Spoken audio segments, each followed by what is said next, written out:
Here's to getting back together, to planned lunches and unplanned cookouts, to grandma's recipes and smells that take us back, to passing down plates and traditions. Here's to warm embraces and familiar faces, to your best friends becoming best friends, to scheming, dreaming, and food still steaming. Here's to laughter and love, to growing closer than ever. For all of life's get-togethers, Chinette, here's to us. Oh my gosh, it's at the end of October. Holy cow, it's the 26th of October, 2021. This show happens each and every weekday in the Baldwin Ace Hardware Fear Bunker studio. Here we go. Yeah, yeah, yeah, uh-huh, yeah, yeah, yeah, yeah. Oh, oh, oh, yeah, yeah, bop. Boodly biddly bop, biddly biddly bop, beep bop, beep bop, beep bop, beep bop, beep bop, beep, beep bop, beep, beep, beep, beep, beep, beep, beep, beep, beep,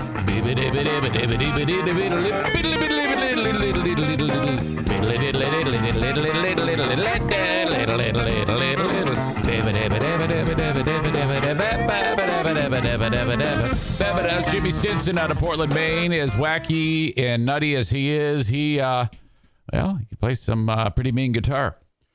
Welcome to each and every one of you to the Eric Zane Show podcast. Wow, I just had like an out-of-body experience. It just felt like my brain just left me. You ever do that? It's like, what? Is this real? Is this even real? It's like David at the dentist. This is a daily show where I discuss news, nonsense, and my personal adventures each and every weekday. So, welcome in. So glad you are here. Getting the show, at least for now, via the live stream on Twitter. That is brought to you by Blue Frost IT at Eric Zane Show on Twitter. Please follow the show. I'm not leaving Twitter or anything like that. I'm just making a couple of nuanced changes, I guess. A little bit more than nuanced changes, or a little bit bigger. Facebook, facebook.com/Eric Zane fan page. Brought to you by Irvine's Auto Repair, Grand Rapids Hybrid and EV. Facebook.com/Eric Zane fan page. That's where I'm at.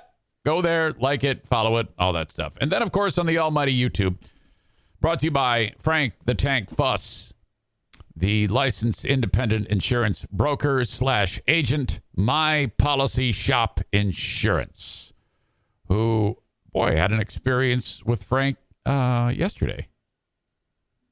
Some really, really great stuff. He reached out to me because I had been talking about, hey, my brother-in-law, the NFK, who lives with us, he is a recipient of Medicare. Now, the extent of my knowledge about Medicare is, you take advantage of it. It's a government's funded health plan for the people who cannot work, the infirmed or whatever, retired. And he took early retirement because of disability. So, yes, he gets that. And all I know is that when he needs to go to the doctor, he pulls out a card and he shows it to him. They go, okay, thanks. And that's it. Very rarely does he get any type of bill for any type of medical procedure. Like when he goes and gets his feet shaved. But, he's set to have surgery coming up in December, so we'll see how that goes. But essentially, it's a very good healthcare plan. So the tank says to me, he's on Medicare. I bet you I can help him. I'm like, well, yeah, that's what I've talked about on the show. And he says, do you speak on his behalf? I go, yeah. And he goes, okay, great. All I need is a copy of the Medicare card. And right away, I'm like, ugh. Okay, well, that's a little weird. Why? Well, that means I have to ask him for it. Okay. Well, that means he's going to ask questions. Uh-huh. Which means I have to explain it. Now, knowing what I know, this can sometimes be tricky. When it was tax time last year, and I said, hey, buddy, have you filled out a return? And he went apeshit. His head blew up. His fire shooting out of his eyes. Nobody's going to get my money. Nobody. I'm like, you don't make any money. you get a benefit from Social Security and you get a very, very, very small pension. No one's taking your money. I go, you're actually, you still have to file a return and you're giving up money. They're going to give you the money back that they took out in the first place because you don't make enough. And he went, oh, he's just pitching a fit. And I had to actually go, all right, time out. Through the red flag. We got a review. I go, look, buddy, when have I ever done anything that has been not helpful to you? Pause. I go, seriously, when have I ever not helped you? And that confused him when I said that. I go, I'm always on your side. I am team NFK. Trust me, you don't need to get this pissed off about everything. I'm going to help you. All right. I turned around to my pal Troy Ginzer at Tag Account, and I go, all right, dude, this guy hasn't filed a return in years. So we went back as far as we can go on his benefit and his retirement. And, well, I got him like $3,000 back that he had never gotten before because I never filed a fucking return. So then when I handed him the folder with his return in it, I go, yeah, here you go. This is what I did for you. The money's going to be deposited into your account. Oh, I go, yeah, just know that I'm not here to screw you in the asshole. I don't want anything to do with your asshole. I'm here to help you. This is something you may not have had in the past, but I'm looking out for your interests on these things. Just like I am for your health. That's why I call the foot doctor and have the foot doctor shave your feet. Because I don't want you sick. You're the only living relative that my wife has. And as gross as you are, it would be horrible if you weren't here. So now go wash your asshole and know that I'm on your side. Okay? I know that's the long-winded story of it, but I always love telling that. So now, if he has any issue, he comes to me. I make all of his medical appointments. I talk to all of his doctors. I plan everything for him. Takes a village. Who said that? Hillary Clinton takes a village? Is that who said that first? I don't know. So I got to get this card from the NFK. I go, how do I do this? I go, maybe he'll leave his wallet out. And I've been keeping an eye out. He doesn't leave his wallet out. It's always in his pants. And that means that I have to touch it. And I don't want to do that. So I just say, hey, dude, can I get your Medicare card? Why? Well, I have a friend who is a licensed independent insurance broker. His name is The Tank. And he's going to review your Medicare benefit to make sure that everything is the way it should be. He might be able to save you some money. And he just looks at me like I'm crazy. And I'm getting close to dropping the, buddy, I'm on your side thing, you know? Like, I got this.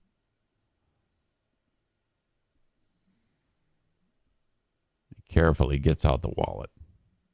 And he's standing there. Now, again, his hands don't work like yours and mine. It's like trying to get a card out of a wallet with hands like, Mr. Crab from SpongeBob. So he's grabbing at the thing. I'm just standing there. And then he decides he has to sit down. So he sits. The thing is made of paper. The actual card from Medicare, the one that he has, is made of paper. This gave him the opportunity to say, I don't know why the fuck they make these fucking cards out of paper. Son of a bitch, man. If I fuck this fucking thing up, I'm fucked. And I'm just like, okay, maybe they do. Maybe you just got an old one. I don't know. Besides, it's not like you can't just take a picture of it and have a digital copy forever, and then whenever you need, I don't know. Maybe I'm asking too much. Gets me the card. And I'm like, well, thank God. because I was really worried about him giving me that damn thing and then him just like freaking out. And he kind of got a little bit agitated because remember I told you that he used to constantly, when he would get pissed, he makes gestures that don't correspond with like what he's talking about. Like his hands go off in wild, crazy ass directions. And he started to do that again when getting that card out because he's getting pissed because it's stuck in his wallet and the wallet is sealed with various ass drippings and things like that. So it's all kind of smashed. So he's having difficulty. Plus his hands are all wonky. He's like, shit, fuck this fucking thing out. I can't make this thing out of plastic, motherfucking shit. Fuck. I'm like, fuck. Okay, he's getting ready to blow. So I get the card and I get the fuck out of there. And then this is all at like 8 o'clock at night. This gives you a perfect example. This is kind of like another endorsement for the tank about how helpful he is. Because he had asked me for that card, so I sent him the card. And he right away gets to work on it.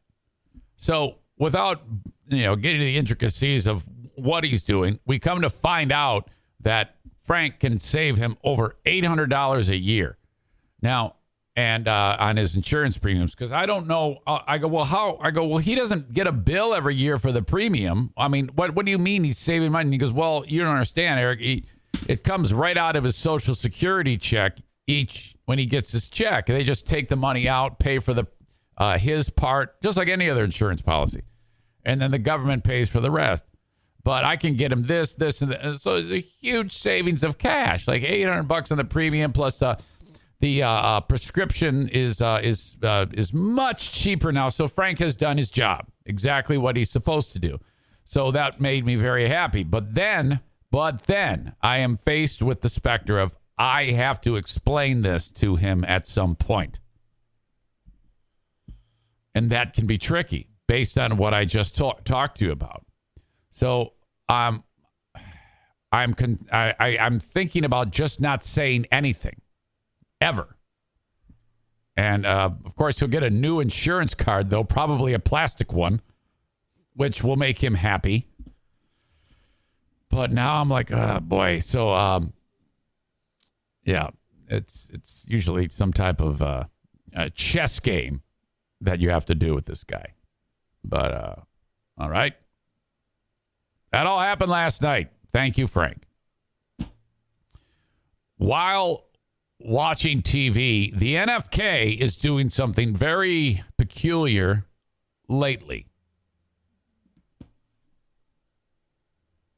One of the dogs is growling. What are you doing?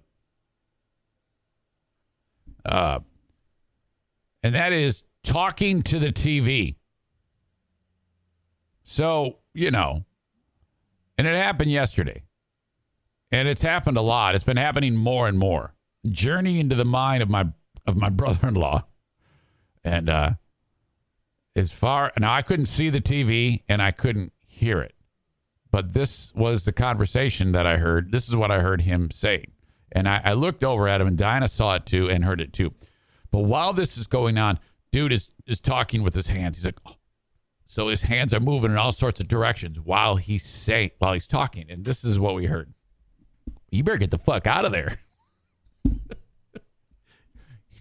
Get the fuck out of there. He's going to fucking eat you. It's a fucking bear, I guess. It's one of those shows, Discovery or whatever, where like this couple's camping and the bear's trying to get in the tent and he's seeing it all. And so he starts having a conversation, talking to the TV, talking to the people in this reenactment on the fucking show. You better get the fuck out of there or your Buffy's going to fucking eat your ass. Oh, my God. Shit. The things we are experiencing in this household. Hold up here. What is going on over there? Okay, you got these three dogs on the couch, and they're jockeying for position. O'Neill does not want to move, and Bruce wants him to move so he can sleep with these guys. And O'Neill is, would you stop? It's okay. Just make room for him. He's your friggin' brother. Driving me crazy. Woke up late today. That's very rare. Okay, so went to bed last night. No setting of the alarm whatsoever. I wake up. It's 7 a.m. Normally we get up at 6:20 a.m. I'm like, uh-oh. That's part of the reason why I was late today. I mean, a handful of minutes, not too bad. I made up for lost time. But, man, that's a bad feeling, especially when your wife is dependent upon you to get up for school. Holy crap.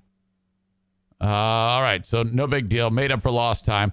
Last night, the Queen of the Forest and I did a rare thing. Went out on a weeknight. Had an engagement with the G League basketball team, the Grand Rapids Gold. Okay, these guys, the team, the ownership used to own the team known as the Grand Rapids Drive. Crazy thing happened a couple of years ago. The Detroit Pistons, who is the NBA team that works with the minor league basketball team, said, we want you to move the team to Detroit. And the team said, well, what if we don't want to do that? And they said, well, you kind of have to because you're our affiliate and we want you to pick up all the operations, all the people that work for the team, the ownership group, everybody. You have to abandon all your sponsors and you have to go to Detroit and you have to run the team in Detroit. Well, the basketball team said, no thanks. And the Pistons said, well, then you lose the affiliation. We're pulling the affiliation. We're starting our own team. And they said, okay, all right, no problem. We'll figure it out. Then the pandemic happened. League canceled. Well, pretty much. The Grand Rapids Drive did not play. It bought them a little time. They then established a new affiliation with the Denver Nuggets. So now, I mean, yeah, it's much further away, but the Nuggets don't care. The Nuggets did not have a minor league franchise, a G League team as it's known. And so they're like all about this. So now they changed the name of the Grand Rapids team to the Grand Rapids Gold. Same ownership group. All these great people work for them. They earn their livelihood selling it to sponsors, and people come in. They have a good time. I'm there courtside doing the PA thing as usual, and all is good. Great. So yesterday was the big day when we introduced the head coach to season ticket holders and sponsors and things like that. It's a get-together at Founders Brewing, and my job is to interview the head coach to all of these people. And I don't have really anything wacky or nutty that happened at this thing. It was just awesome. And they unveiled the new uniforms and stuff like that. So here you go. The head coach of the team is a guy by the name of Jason Terry. Now, I don't really follow the NBA too much, so I had to do a little research on this guy to figure out what's up, so I knew who the fuck I was talking to. And I was like, this guy was a stud. Holy shit. He played in the NBA for 19 years, okay? Very rare. Very rare. Okay, as a 6'2" point guard for a few teams.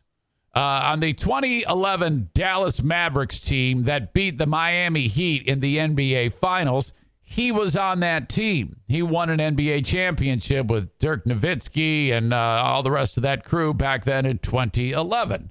Okay, 19 years, scored more than 18,000 points in the NBA. And he played up to 41 years old, which is fucking insane, okay? 41 years old in a super intense game of basketball. Oh, my God, he's trying to guard Steph Curry when he's 21 years old. Shit, he even told a story about that. Great guy. Really, really nice dude. And the easiest dude in the world to interview because as I'm driving over to the event, again, I don't know shit about this guy. And all I'm concerned about is this a one-word answer guy? Because that is the kiss of death. If I have to interview someone and all I'm going to get is a yes or no, all I'm going to want to do is take that microphone and bury it in your skull if you give me one-word answers. So I'm like, fuck, I'm hoping to God this isn't one of those introverted people. Introverted people drive me up a fucking wall. I know what you always say. Like, hey, I'm just introverted. Needs to be accepted in the world. I'm just introverted. Yeah, you're fucked. You go get some fucking help so you can interact like the rest of humanity, okay? Enough with your shyness. Get over it. I can't. Introverted, shy people, I want to fucking kick every one of their asses. Oh, yes, I'm scared to see a person. What? How? This is what we do. Yeah, but I'm scared of people. People might look at me like I'm funny. Fuck is wrong with you? Get over it. Jason Terry is not that. And I found this out because I'm driving there and I said to the Queen of the Forest, I go, look up Jason Terry. Type Jason Terry interview on Google and hit video. She did. It was a post-game interview with this guy, and he's like jibber jabber talking up a storm to the problem. I'm like, oh, thank God he's not brain dead. Oh, this is great. I even told him the story. I go, dude, I had no idea what to expect. And I told him this exact same thing, minus the big moment about how I can't stand introverted people. And it's not true. I can stand introverted people. I can. But let me just tangent off here and say, you must stop doing this. You're costing yourself thousands of dollars. It's actually keeping you from getting a better job. No more. You're going to have to force it. You have to fake it until you make it. Stop being shy with the world. We want you talking. Okay? Unless your name is Boring Dean, we want you talking. All right. So, interview this guy in front of all these people. This is his first coaching job ever. And he's just cool as shit. I just love this guy. In fact, he was, when he played in the NBA, when it comes to the history of shooting three-pointers, like, the long bomb from way downtown, there are only 6 other players in the history of the league, who were better at shooting three-pointers than him. Jason Terry was a fucking stud from downtown. I think he averaged over 13 points a game. He was no joke. He's not a Hall of Famer, but still 19 years in the league is no joke, man. Holy shit. All right, so that was cool. Had some food. Diana had a drink. I met 2 dudes from the National Guard. Yeah, that's why I got this hat on. They gave me a hat. How about that? Sergeant First Class Ian Devaney and Sergeant First. That's what SFC stands for, right? I don't think it's Sergeant fucking Cock, but how you doing, Sergeant fucking Cock Ian Devaney? And Sergeant fucking Cock Joel James. They sit down. And I went, hey, boys, how are you? I'm Eric. This is Diana. We're sitting at the same table. So, being that I'm not a shithead introvert, I'm going to politely introduce myself. Can you imagine if they're right at the same table? I'm sitting I'm scared. I didn't want to introduce myself to a new person because I'm a scared asshole. Can't talk to people.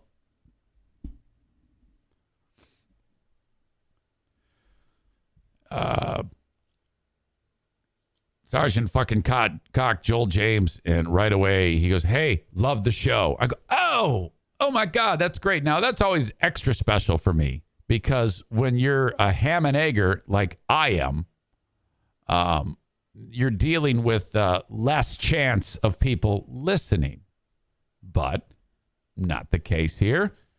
This young man does listen, so I'm stoked. I'm like, oh, great. What a great icebreaker. And then he says, and small world moment, Eric Zane. My uncle was your college roommate. I'm like, what? John Hurt. I go, Hurty. Oh my God. Well, yeah, he's one of my favorite people on the planet. I love him forever. Still talk to him to this day. He visits me from time to time here in town. He's from the area. And I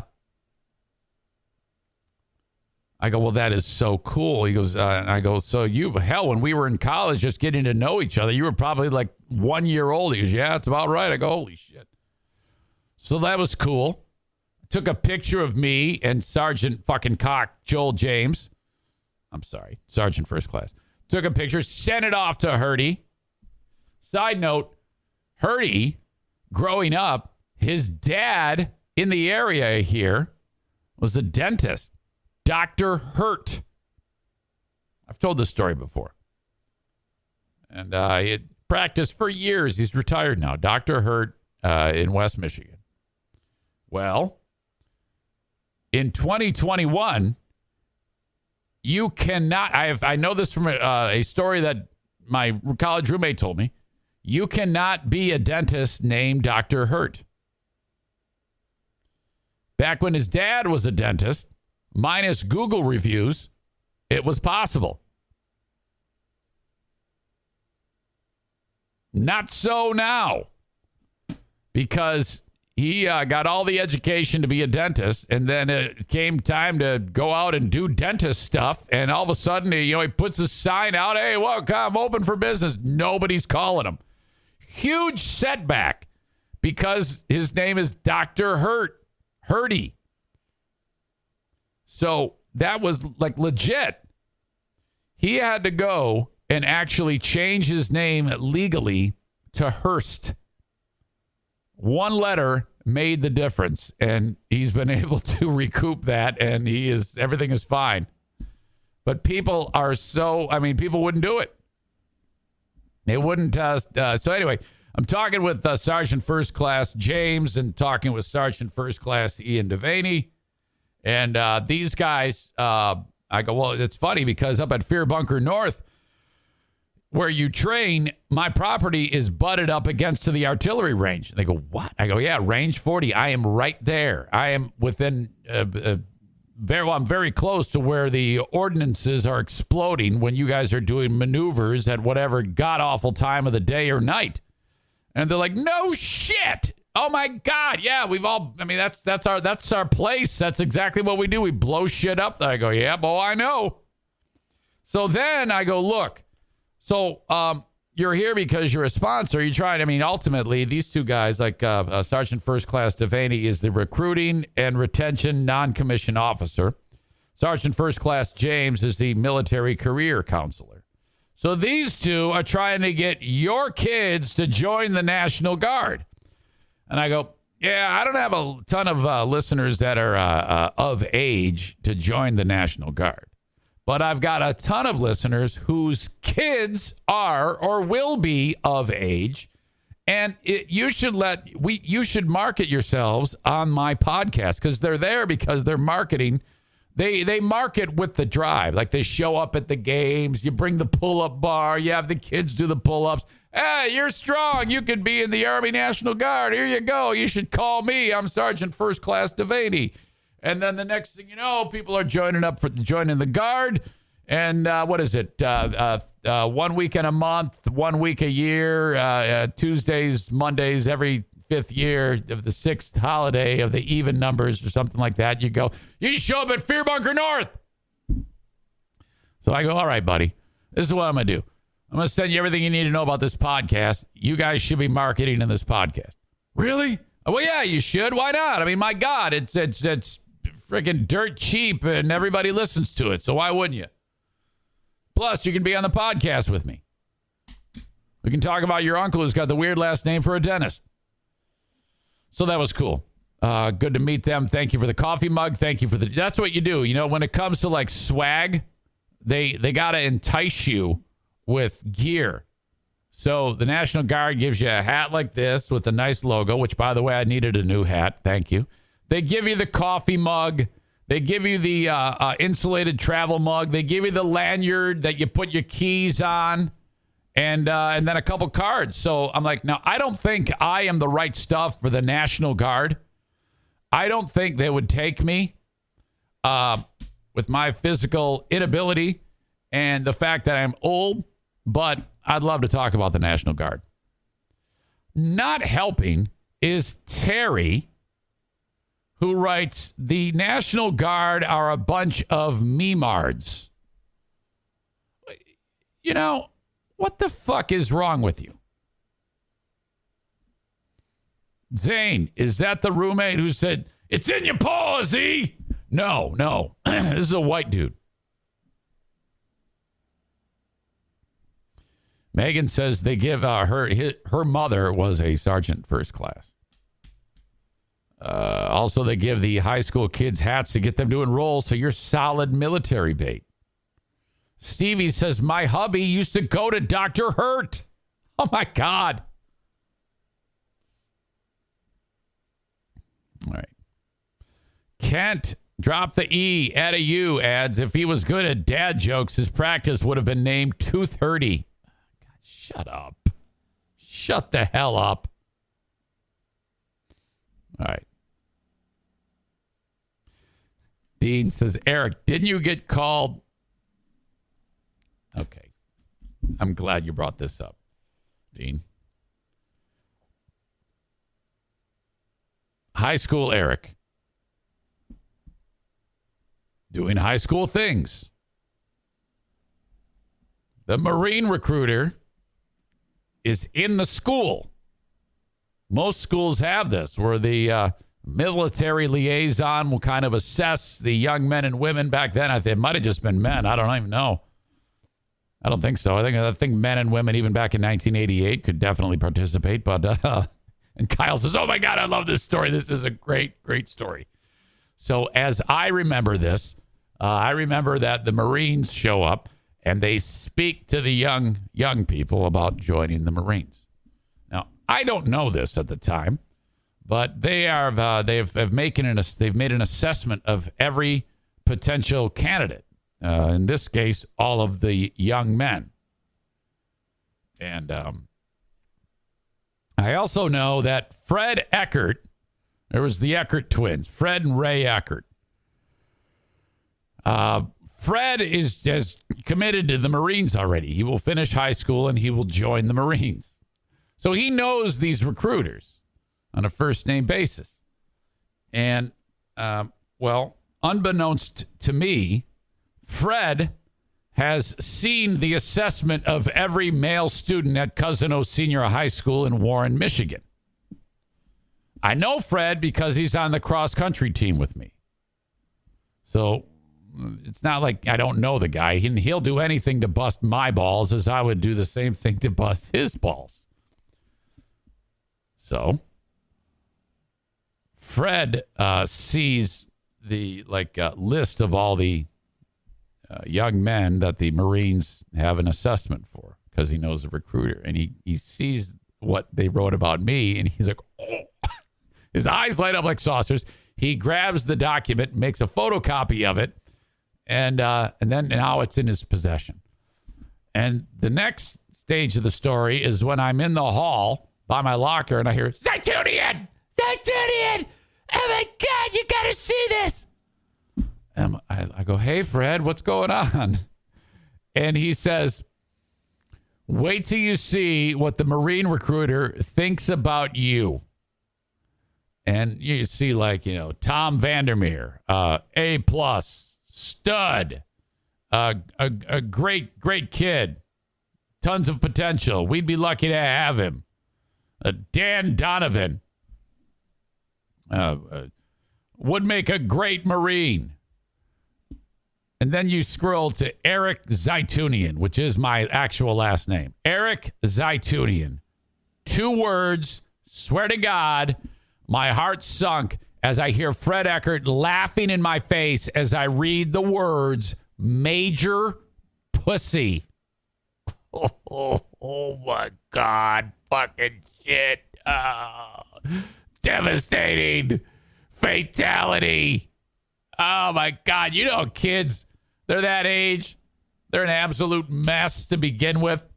You get an adult looking at a kid and calling him a major pussy. I knew it. They didn't have to tell me. Holy shit. Here I am, sided with the fact that I'm like, holy shit, I'm never going to have sex for my entire life. All the other kids are having sex. I can't even touch a titty or anything like that. And everybody's like making fun of me. I'm a total loser. I'm skin and bones with a huge nose. I look like the fucking Afrid nasal spray animation walking around. I'm like, oh, shit, this is terrible. I'm such a fucking idiot. And then I see this Marine recruiter writes, major pussy. What a cock. Oh, my God.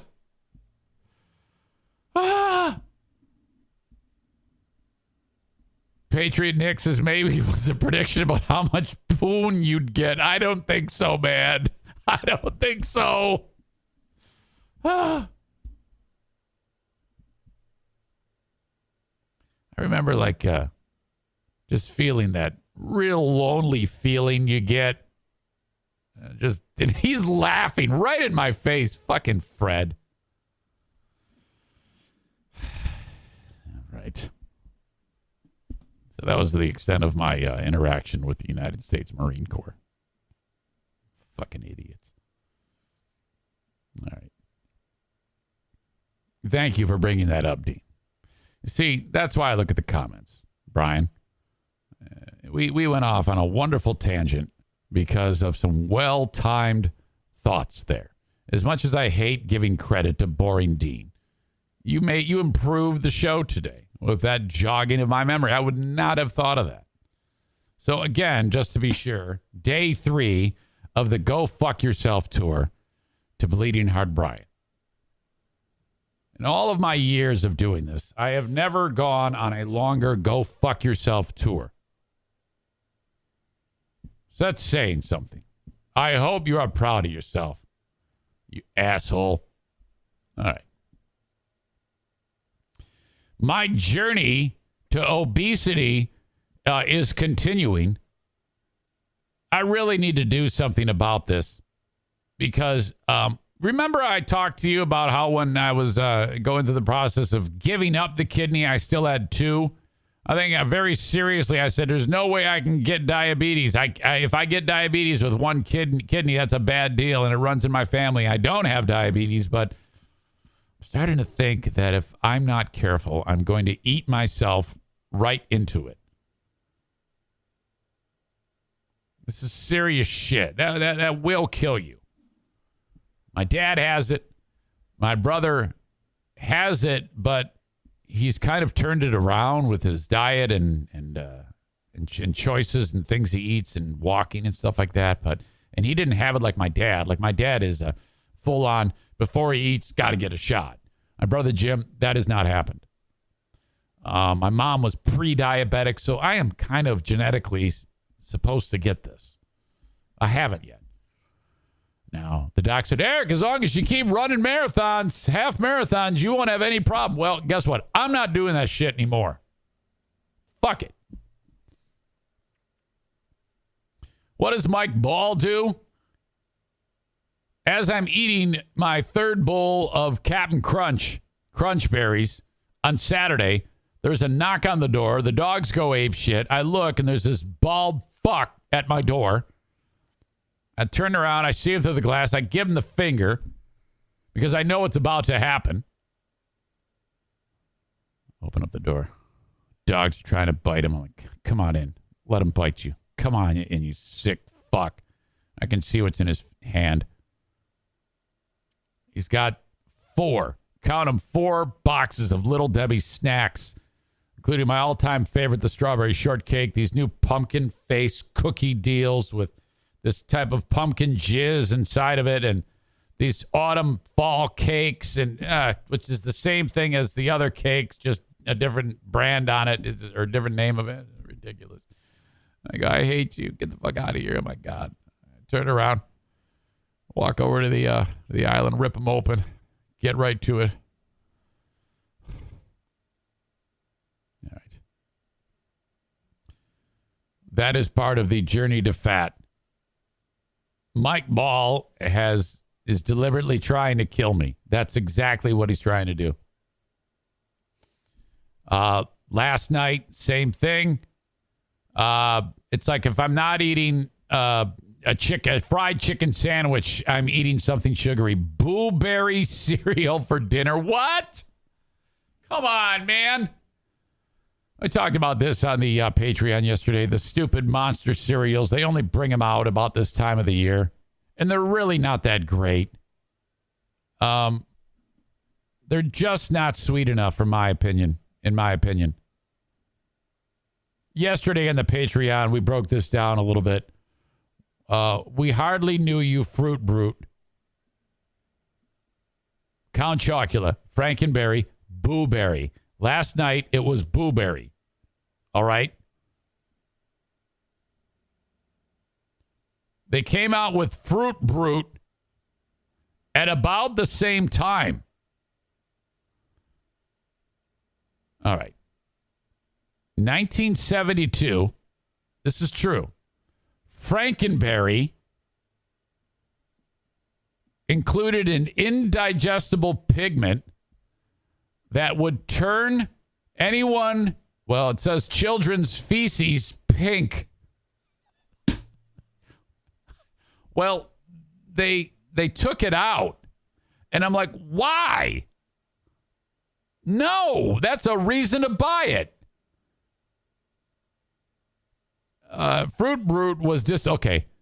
It says here, it was known as Frankenberry Stool. That's what people called it, Frankenberry Stool. Count Chocula and Frankenberry recipes were reformulated to remove this pigment. Notice they didn't mention Count Chocula because the pigment there and that one is brown. So basically, it makes your shit look like delicious Count Chocula. So that wasn't really part of the story. I mean, who gives a shit if your turds are brown as they're supposed to be? But Frankenberry, if I'm going to take a dump that's pink, I'm going to buy Frankenberry. Blueberry was released in 1973. They never added it. So you had the potential of having a blue shit and pink shit. Now, I don't know if they got the message over at Captain Crunch, but if you have Captain Crunch Crunch Berries, you will have some turquoise turds. So I don't know. And that to me is a reason to buy them. In fact, I would put it on the box.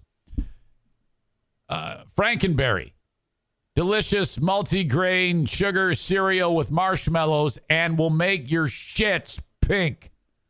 Yes, all about it. Found that out after I talked about it on the Patreon. After the big release of Blueberry in 73, they busted out Fruit Brute in 74. That's the werewolf entry into this damn thing. And then they fucking dumped it in 1982. What the hell happened to Fruit Brute? Why? Chocula, Frankenberry, and Blueberry go unscathed. Fruit Brute discontinued, replaced with Fruity Yummy Mummy. What?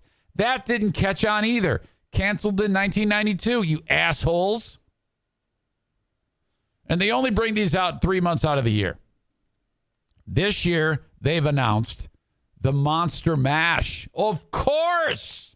Why did it take so long? Which is all of them mixed in. The 50th anniversary, the Monster Mash. All shitty. They're horrible. They're not sweet enough. They're not going to give me diabetes quickly enough. And they look like the morsels look like Bruce's nose. All right. So there you go. All of that in the last 24 hours. Don't forget, Dear Meathead is tomorrow on the show. I need emails from you on the Shoreliners Striping inbox with questions for Dad for Dear Meathead. Dear Meathead brought to you by JM Synthetics. And the email inbox is brought to you by Shoreliners Striping. They stripe parking lots in Michigan. If you're listening to me and you have a business or you work for a person that has a business and they have a parking lot and it looks like shit, clean it up. Get it swept, get it striped. Shoreliner Striping, they are the best. Of all the, there's lots of places that can do this for you, but Shoreliner Striping is the sponsor of this show. So you need to call upon them, shorelinerstriping.com. Okay.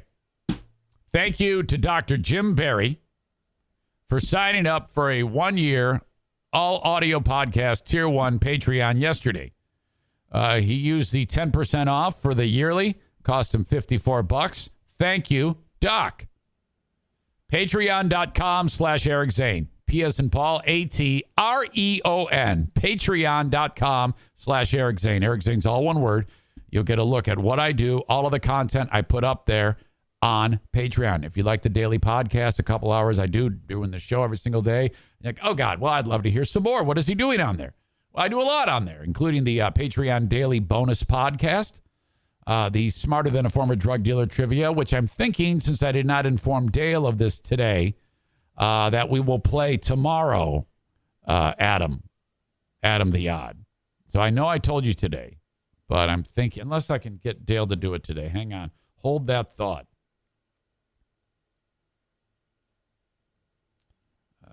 Let's see. Last week, Dale, in a very compromising position when he did trivia. Hang on. Hey, Dale, ... Sorry for the late notice, but can you play trivia at 10:30 a.m. today? ? If not, no biggie. I'll make it up tomorrow. Period. I think Dale likes doing the show while having sex because he was very, very sharp last week, and he wasn't so chatty. His mind was elsewhere. That actually happened, by the way. Like, what is going on? I'm having sex. What the fuck, dude? Come on.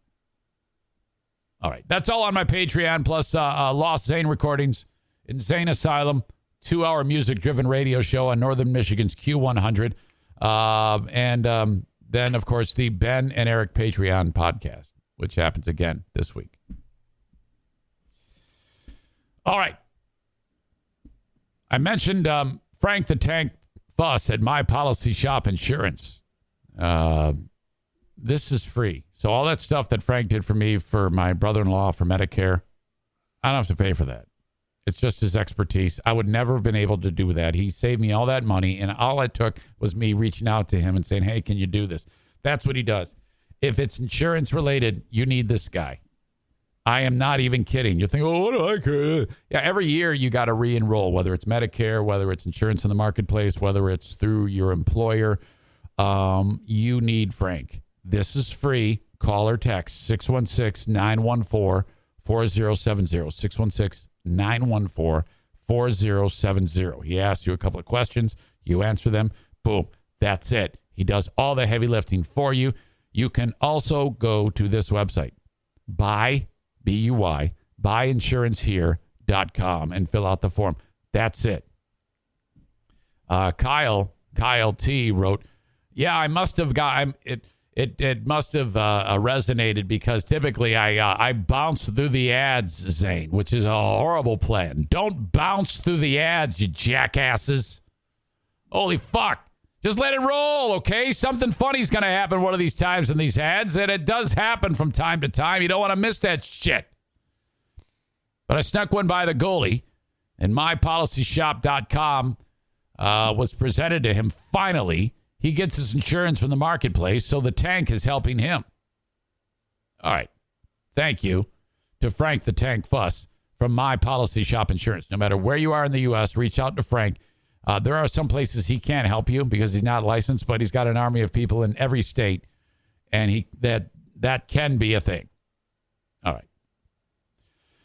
The Mario Flores Lakeshore team of Van Dyke Mortgage, another ad that you're not bumping through. If you are in the market for a new home, you're going to need a mortgage. Get pre-approved with Mario. 231-332-6505. Or just click on the emerald green logo at ericzaneshow.com. Put Mario and his staff to work. Now, if you got a great credit score, this could be no problem. Easy. If your credit score sucks, it will be more of a challenge, but he is up for that challenge, Mario and his crew, and he will do his very best to get you in the best loan possible so that you're paying on your own home, okay? That's what this is all about. It's the American dream. He helps you with those dreams. Please engage my sponsors, the Mario Flores Lakeshore team of Van Dyke Mortgage, NMLS number 3035, okay? Woo! Man, it rained all day yesterday around here, and the Northeast is bracing for what is the remains of that frickin' bomb cyclone that just lambasted California last night. Holy cow. Hang on to your hats in the Northeast.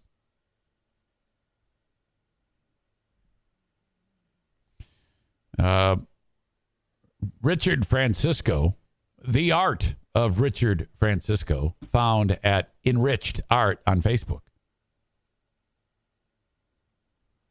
says, if you eat the monster mash, you'll have rainbow shit, which if you are gay is hilarious on every level. Well, yeah, if they had that pigment in there, you would have rainbow shit. That's a great point. I'm glad I looked at the comments. Fuck you, Brian, to hear that. That is hilarious on many levels. Adam says it's too bad they changed the recipe. They could be using it for gender reveals now. All right, everybody, come watch me. Come look in the toilet. I'm going to take a shit. Adam writes, Zane, Cardiff 2024. Terry says, my kids make health choices in the cereal aisle. Give it a try. The Duchess says, this is all so gross. How can anyone eat these? Well, come on. It's Frankenberry. What happens if you're a guy called Barry Barry and he dies? Do you bury Barry Barry? That is a reference to something from long ago. Yes. All right. Aram says, I realized last night I didn't even look at the Free Beer and Hot Wings podcast to see what they talked about. Very random. Yeah. All right. Great. Well, it's because you don't need it anymore. You know what they talked about. They went around the room. All right. They played a nutty game, and then they called it a day. That was it. Everybody gets a microphone at the Free Beer and Hot Wings show. Come on in. You got a job. You get a microphone. All right. So that is that. Comedian Jerry Seinfeld. I love this story so much. Apparently hates comedian Bobcat Goldthwait.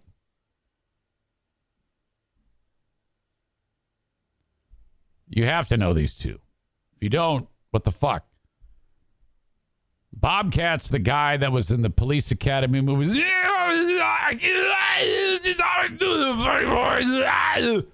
That's his thing.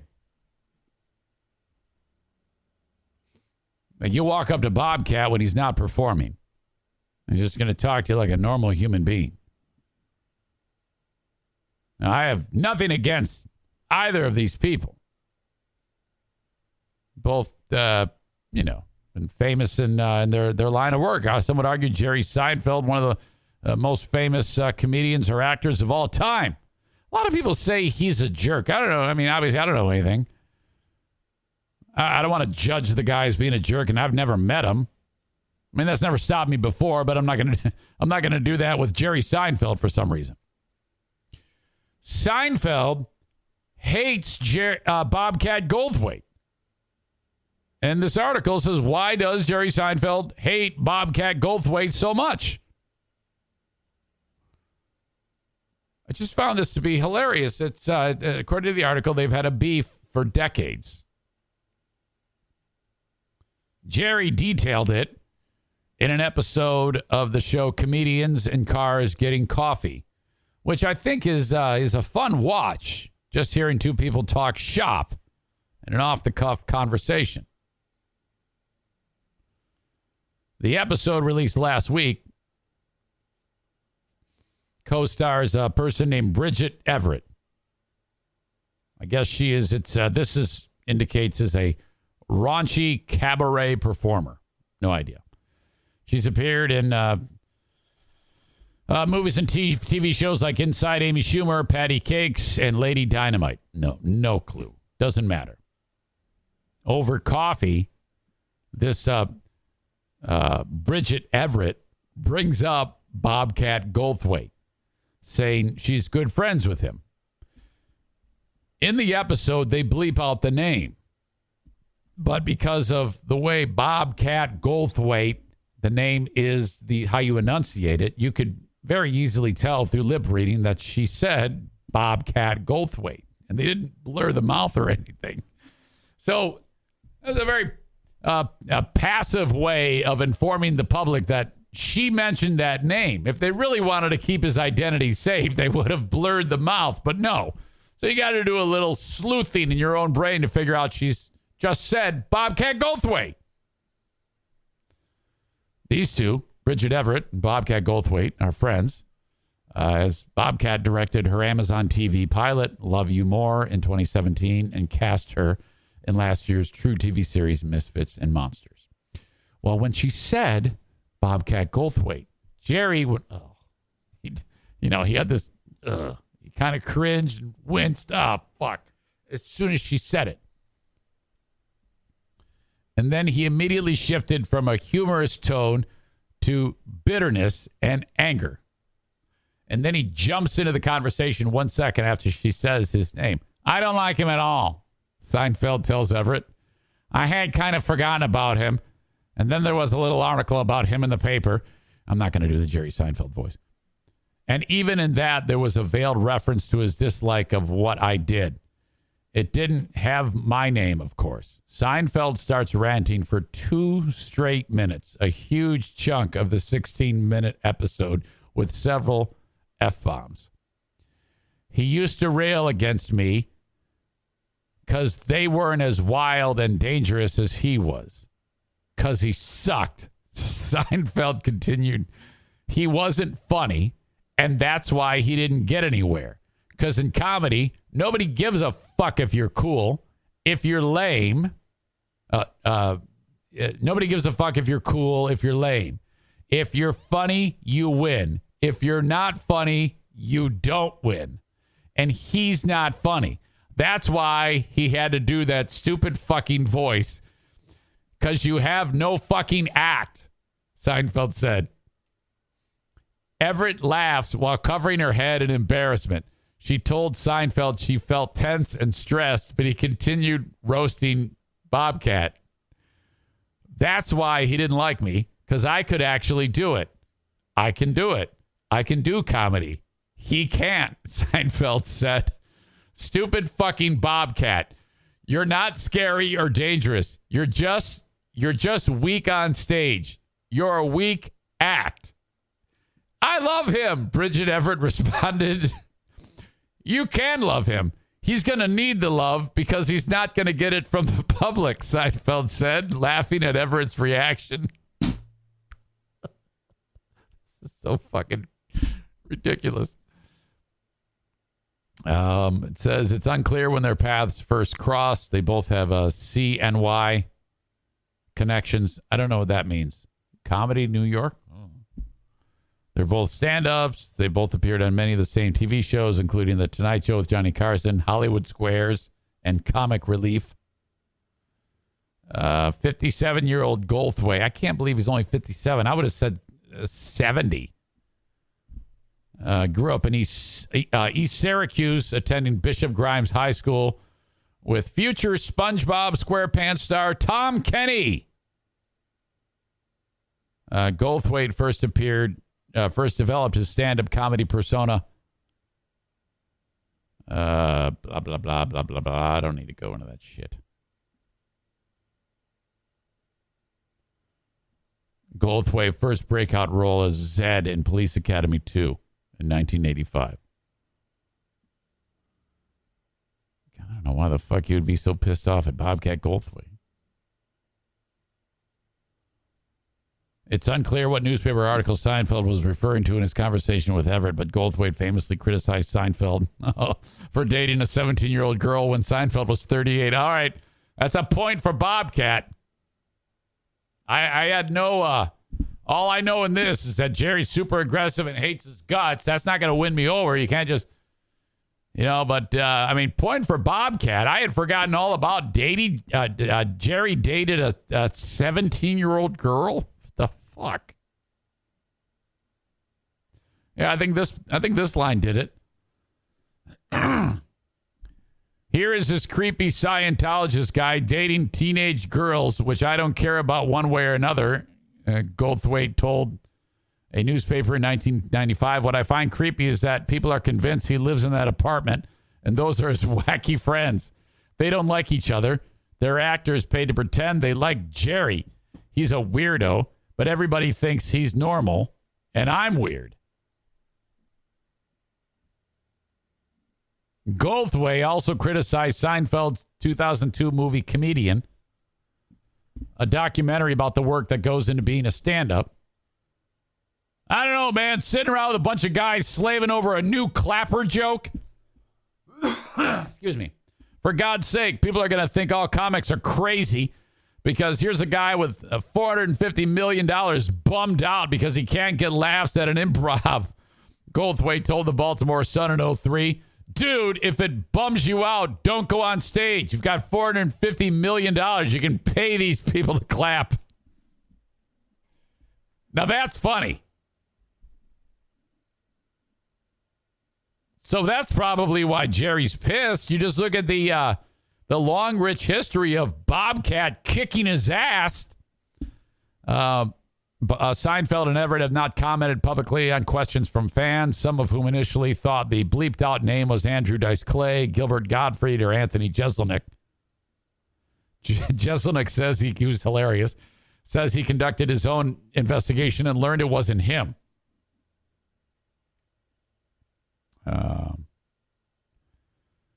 Later in the episode, Seinfeld and Everett get tarot card readings from a psychic. Beware of the past, the psychic tells Seinfeld, one particular person that you've had conflict with. Seinfeld turns and looks at Everett. Both say Bobcat again, and the name is bleeped out and laugh. All right, I'm Team Bobcat on this.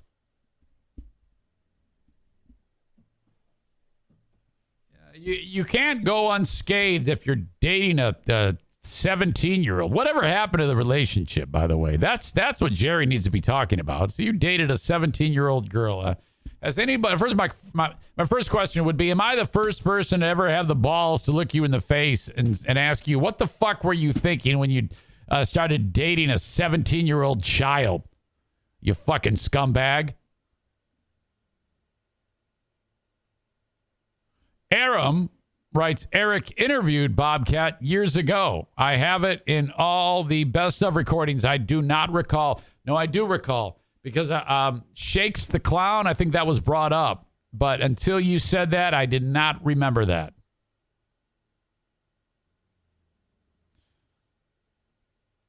Wow. The Duchess says it doesn't fall into the half age plus 7 rule. Nick says, I don't like Bobcat, but I also think Seinfeld is highly overrated. Never seen the guy perform. Josh says, I think this is an old story. I feel like the episode dropped over a year ago. Well, this will prove it. Let's see. Nope. It just came back around. The story was just published in MLive October 25th. So they're probably, you're right, they're probably rehashing it, but making a story out of something that someone thought is interesting. But then again, didn't it just say that it was a new episode? No, this is a new episode. It says Seinfeld hates Bobcat, detailed why in a new episode of Comedians in Cars Getting Coffee. The episode released last week, so maybe he had her on again. I don't know. Maybe somebody's getting it wrong. But I'm in the clear. Aram says, not sure where Seinfeld would be without Larry David's writing. Oh, that is true. Jason says, nothing wrong with a younger lady. Well, does that mean? Well, that's because your sweet Andrea is no doubt a little younger than you. Not like that age difference. You know, this is basically child rape. All right. That's a great story, though. I'm going to link that up. Have you ever been hiking and gotten lost? I can't recall if I have done that. This guy has. Hiker wandering around on Colorado's highest mountain. A group of friends and family hadn't heard from him. So I tried calling him. Phone was just ring. Where the hell are you, man? People start to fear the worst when someone's out hiking alone.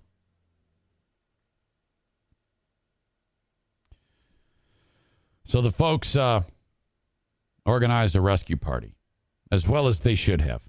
Let's go find our loved one. Lake County Search and Rescue began their search. People on the ground, people driving the back roads on the mountain, Mount Elbert. This happened just over 1 week ago, Monday, October 18th. Weather was slowing down their search. Helicopters were called. We got to get the hiker. The hiker had set off at 9 a.m., but had not returned by 8 p.m. that evening. So there, all the telltale signs of a lost hiker. So it was protocol that,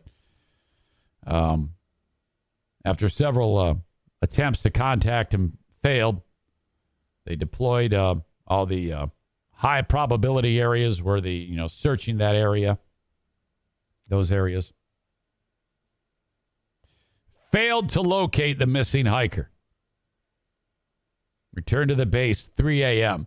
Anguished family members crying. Oh no, fearing the worst. I mean, you've got a window of opportunity, and then the elements can take their toll on the lost. I mean, seriously, this is... Day breaks. The second search team is dispatched. Made up of 3 search and rescue members, starting work at 7 a.m. While they're out looking for him, the team is called back. Was good news. They actually found his body. That's not really great news because they found his body. Oh, no, it is good news because his body is alive. The man walked back to the place where they were being lodged, where the family was all in there hanging around and around the cabin. He wandered away and he found his way back. He actually was lost, and he came back. So this is rare. The hiker told the authorities that he had lost the trail around nightfall and spent the hours searching for it before finally finding his way back. The dude had no idea that a search and rescue operation had been launched to try and locate him, and there was actually more than one person with him. The takeaway here: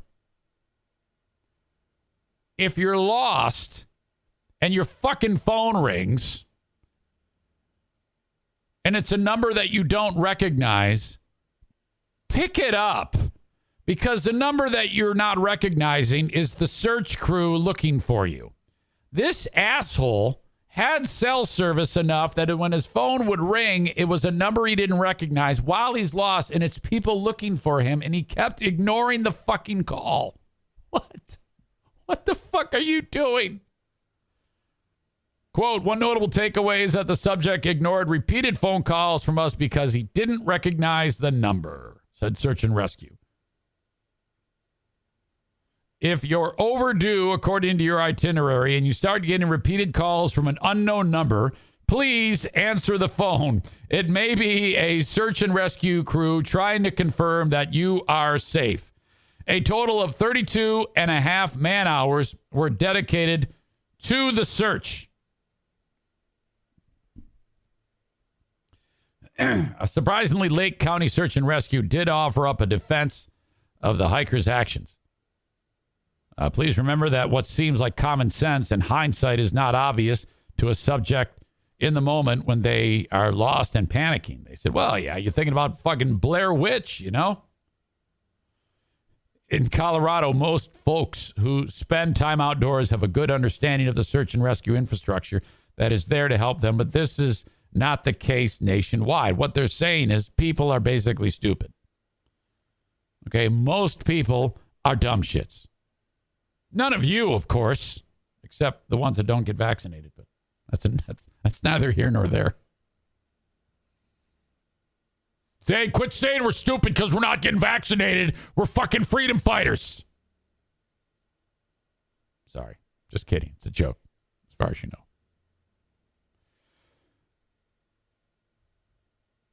The incident comes just a few weeks after a climber was found dead in Colorado, with authorities later determining the man was free soloing or climbing without equipment. Yeah, if you die while free soloing, you get what you deserve. What a stupid thing to do. It's bad enough climbing the sides of giant slabs of granite with ropes and sleeping on the side of giant monoliths. It's another thing to do it let's just go climb. That might be the dumbest sport that has ever existed. Let's just go climb a route with nothing. Nothing for safety. One slip. Isn't that a song by Pink Floyd? And you're dead. You're dead. Yeah, people are stupid. Just hike a trail, for God's sake. Climbing the side of a rock, you asshole. The only people who should ever do that, free soloing, are people who have zero friends and zero family. Okay? No one who cares about you. So only assholes can free solo. That's why producer Joe does it. All right? You do that, and then you fall, and you drop dead. You're dead. And then, no one cares about you, so you just rot away there. No funeral, no burial. They just find bones like 6 years later. That's it.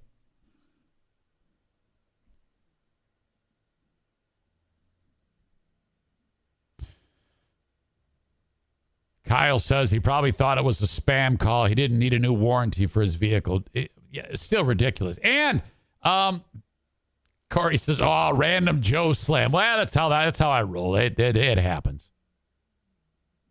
Well, why didn't he fucking just call? I mean, that's another thing. If he's you would think that if the call comes in, that would remind him that he has cell phone service. You could ignore that and then call someone. What the fuck is wrong with this guy?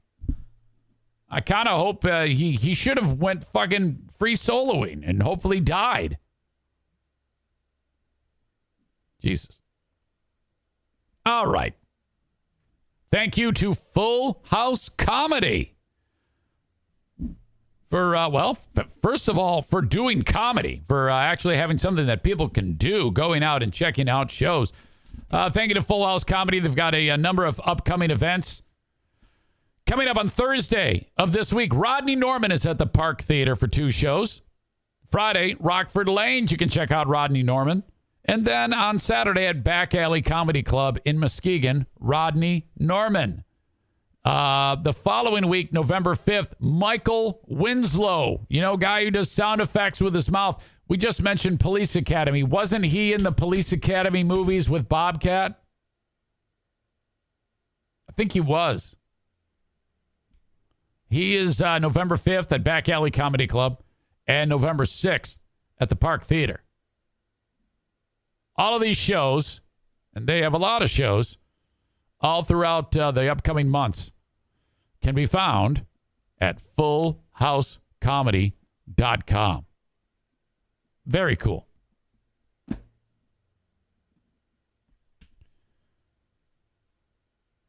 Kyle from Dumpster Divers swung by yesterday and picked up the dumpy. We loaded up a ton of shit. Boy, that is rewarding. Just getting rid of the trash. There was a couple things I threw in the dumpster, and I was like, oh, boy, I don't know. Maybe I could do something with this. I'm like, no, just get it out of here. It's just going to sit there. Just get it in the dumpster. Okay, so several things here. If you're in and around West Michigan, get a dumpster from Dumpster Divers. Call or text 616-375-9962. 616-375-9962. $99.62. Their dumpsters are affordably priced and cheaper than the other guys. All right. Their dumpsters are not that long, but the walls are really high. You can get, it's 21 square yards, okay, which is bigger than the average low-wall dumpster that they put in your driveway that takes up your whole damn driveway, okay? And they're priced with a weight limit that is more affordable. The other guys price them at a more expensive weight limit because that's what the dump charges. Well, you can't possibly put that much weight into a dumpster with just household shit that you're throwing in there. I don't care if it's freaking drywall. So you're going to pay a lot less for a dumpster diver's dumpster. Call or text 616-914-4070. Ask about demolition work that they'll give you a quote on, or junk removal as well. They do all the work for you. 616-914-4070. I'm sorry. I'm giving you the wrong number. The number I just gave you was for Frank Fuss. That felt weird when I said it. 616-375-9962. That confused the shit out of me. 616-375-9962 or dumpsterdiversllc.com. Yeah, it happens. Okay. The latest on the frickin' incident that happened on the set of the film Rust. Oh, my God. Is this going to be expensive? Holy shit.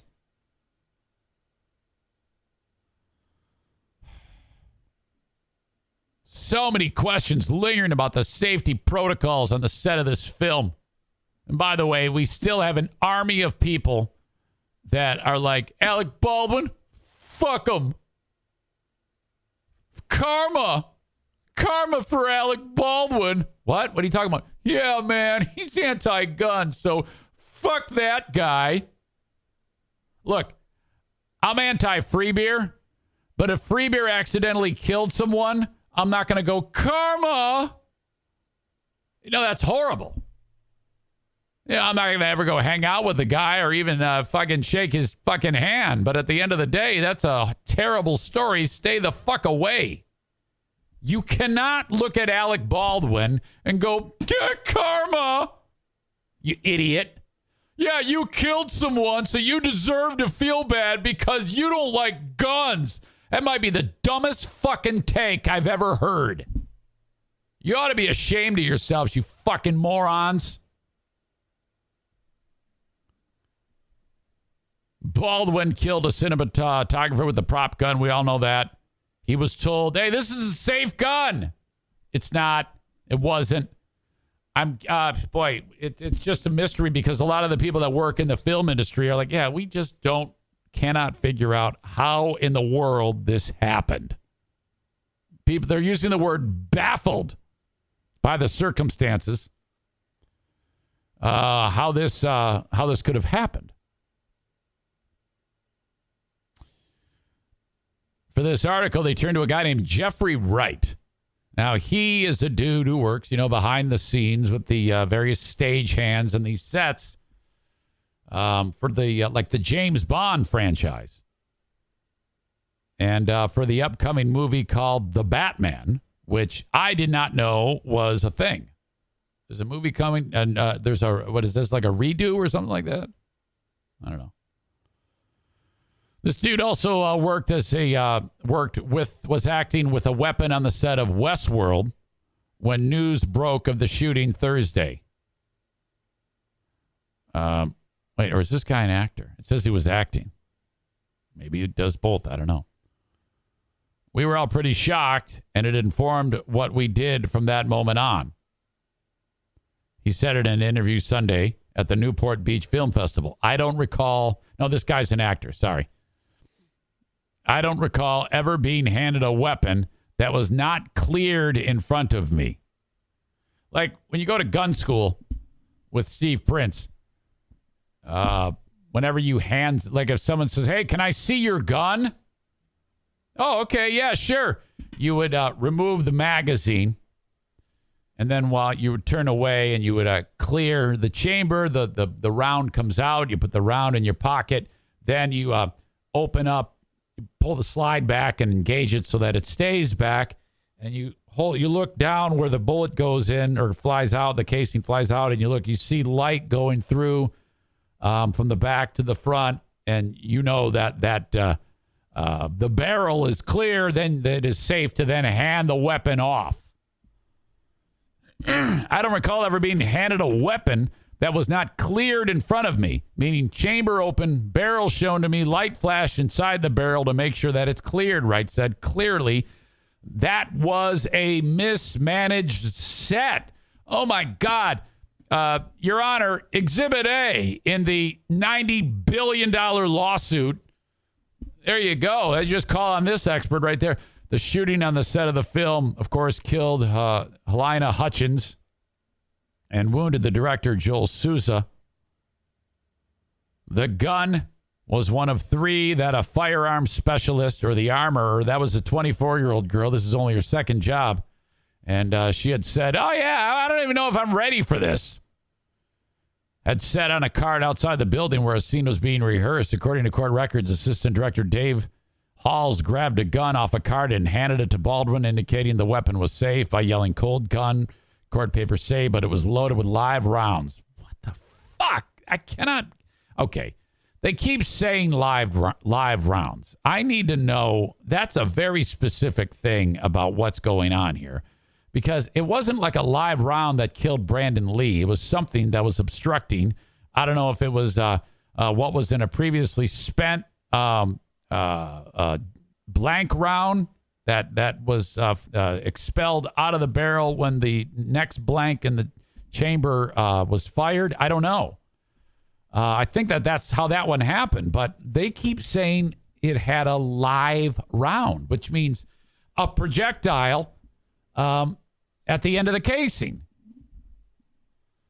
I don't know if anybody actually knows that. They need to come out with that, and obviously it will come out when the massive lawsuit is filed. Holy shit. Crew members who gave Baldwin the gun. The crew member who gave Baldwin the gun is the subject of a prior complaint. This guy who said cold gun, he's had concerns made about him before. Another person named Maggie Goll, G-O-L-L, said in a statement that she filed a complaint with the executive producers of Hulu's Into the Dark series in 2019 over concerns over Hall's behavior on set. Gall said in a phone interview Sunday that Halls disregarded safety protocols for weapons and pyrotechnics and tried to continue filming after the supervising pyrotechnician lost consciousness on set.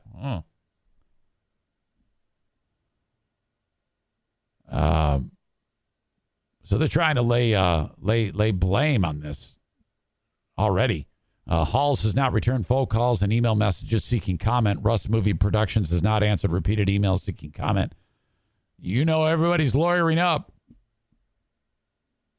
The fatal shooting and previous experiences point to larger safety issues that need to be addressed, Gall said, adding the crew member safety and well-being are top issues in ongoing contract negotiations between a union that represents film and TV workers and a major producers group.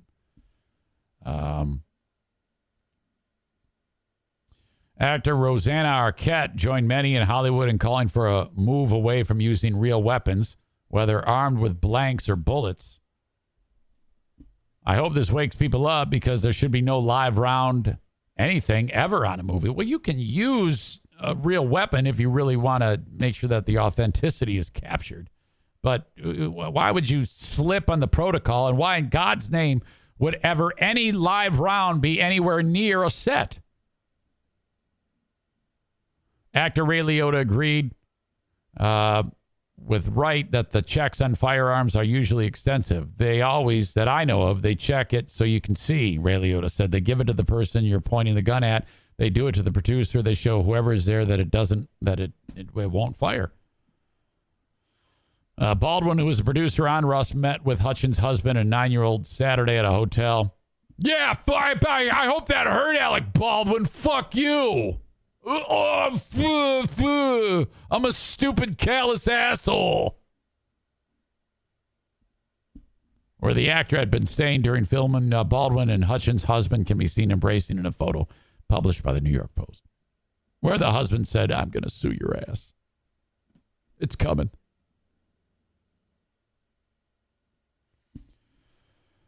Corey says somebody brought in real bullets instead of blanks. Well, we still don't know that. We just don't know that. No one, I mean, they've said that in the article, but that is not confirmed.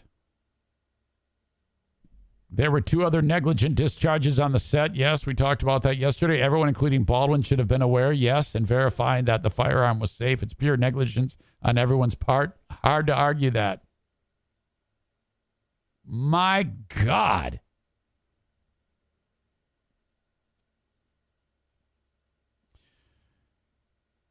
Corey wrote, those are the kind of people that have no understanding of magnitude and think because someone disagrees with you, it's okay to burn down their house. Oh, yeah, I agreed.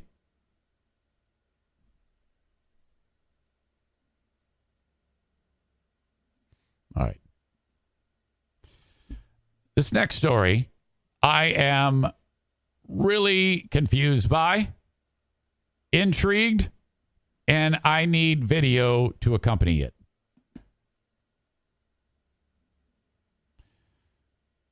As you know, the Eric Zane Show podcast is number 1 for blind people. I have many blind people that listen to the show.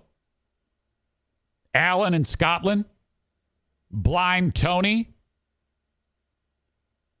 who could forever forget the legendary Saul. All right. Well, let me screen share this with you.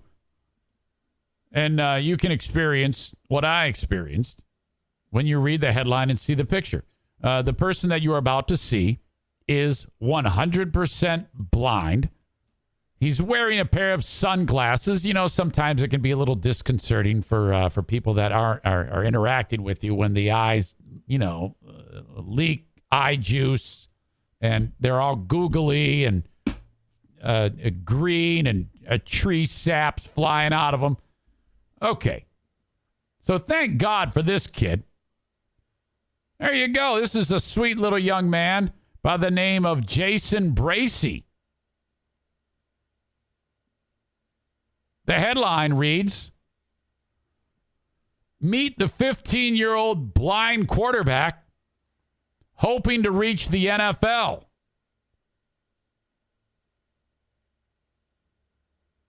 The first thing I did when I read the headline was I was like, okay, why is this Onion article?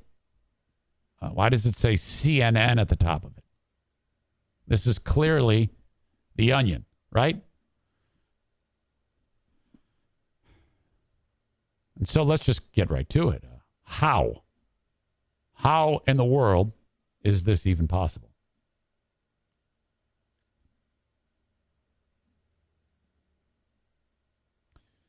Jason Bracey, the 15-year-old Modesto Raiders starting quarterback, is 100% blind. The article reads, a merciless athlete, passing the ball, running touchdowns, and breaking tackles. Now, let's stop right there. Now, this is not like some Make-A-Wish football league where, the cornerback has no arms or legs and, the defensive end is in a wheelchair. No. Every other player is has nothing slowing them down. So after one sentence, I'm like, well, this already is the greatest athlete that has ever existed. And why is this kid not on the a box of Wheaties at this point? Why aren't we watching this? Okay, this makes Jason McElwain, the autistic kid who's deadly from beyond the 3-point line, look like, absolute small potatoes here. Okay? Which that story in itself was one of the greatest things I'd ever seen in my entire life. When the coach brings Jason McElwain in on senior night, last game of the year, and discovers that this kid is like Rain Man of basketball. And the coach is probably like, oh, my God, I can't believe I left this fucking brilliant shooter out all these years. Oh, no, he was a team manager. Oh, no. Oh, fucking the kid's made like 35 three-pointers in a span of like 8 seconds. Okay. I love this story so much. 15-year-old Jason Bracey, but it just brings up so many questions. I never used even once. Wait a minute. This is written weird. What he wants to say is I've never used my blindness as an excuse. I told my team the only difference between me and the other quarterback is that he has a different number, and that's it. Well, that is 100% not true. There is a huge difference between you and the other quarterback.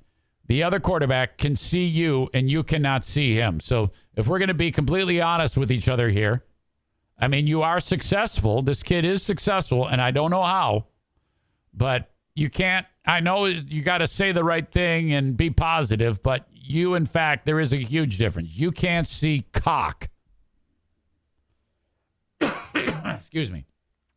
The young star grew up enjoying the sport 3 days a week every time football season came around, with his dad narrating every detail. Immediately, Jason says he knew this was his passion. Now, this isn't like Make-A-Wish. He thinks he's going to be in the NFL, and he plays the starting quarterback. Maybe one day I'll be on TV on the football field myself. Okay, if this does happen, let's just, assume that this becomes a thing, and he is in the NFL. That will make any achievement by Tom Brady. If Tom Brady plays till he's 75 years old, that will pale in comparison to the kid who can't see being a quarterback in the NFL. It'll be the single greatest human accomplishment ever. There'll be people living in Nepal who, are one with the universe and don't eat for 3 months and survive on dirt. And I don't even know if those people exist, who will look at this and say, I'm taking a back seat to you, the blind quarterback. It's a terrible comparison. There's no limits, the kid says. And if there's something in the way, I'll find out how to get around it or over it. I'll find a way to achieve my goal in the best way possible. Oh, my God. Give this guy the CEO stripes right now. Put him in charge of Cumulus Media right now. Jason's been blind since he was very young. When he was 1, he was diagnosed with retinoblastoma, a cancer that causes tumors in the retinas. Over the next 6 years, he underwent numerous treatments, but nothing was successful. By his 7th birthday, he was completely blind. All he can tell, he says, is when it's morning or night. Despite growing up with no vision, Jason never felt self-conscious or hesitant to follow his dreams, and football was just one of the first he was going to make come true. This article gets more miraculous, by the way. When he was 13, his parents gave him an iPhone. He got to work. Instead of, they actually gave him the iPhone for various blind apps you can use to help you navigate the world when you're blind. Hang on a second. My throat's killing me. Excuse me. He got to work calling every football team in the area. That's what he used the phone for. And asked if they would give him a try without his parents knowing. One day, the mom and dad get a call from a coach. I got a call from your son asking if he can come play football for us. But did he say he was blind? Jason's father indicated. But unlike the many other teams who rejected Jason, Nichols, who coached the Modesto Raiders, was ready to give him a chance. He goes, yeah, he told me he was blind. When I first took him on, I was a little skeptical. But once I saw him as a person, I knew this kid could do anything, Nichols told CNN. I've always accepted him, but I was like, how am I going to do this? Once you see him out there, it's different. Now, I got to see video. I cannot believe in this story they did not provide video for this. Jason shocked his team, immediately putting on the uniform and mastering techniques needed to play football without seeing the field, the players, or the ball. He memorized each play, including the position every player has to maintain on the field. His father stands on the sideline, speaking to him through a walkie-talkie to narrate the visuals. What? So it's like, look out, you're about to get fucking killed. Look out, there's a big black kid who's gonna fucking oh, no, shit, oh, fuck, you're dead, oh, no.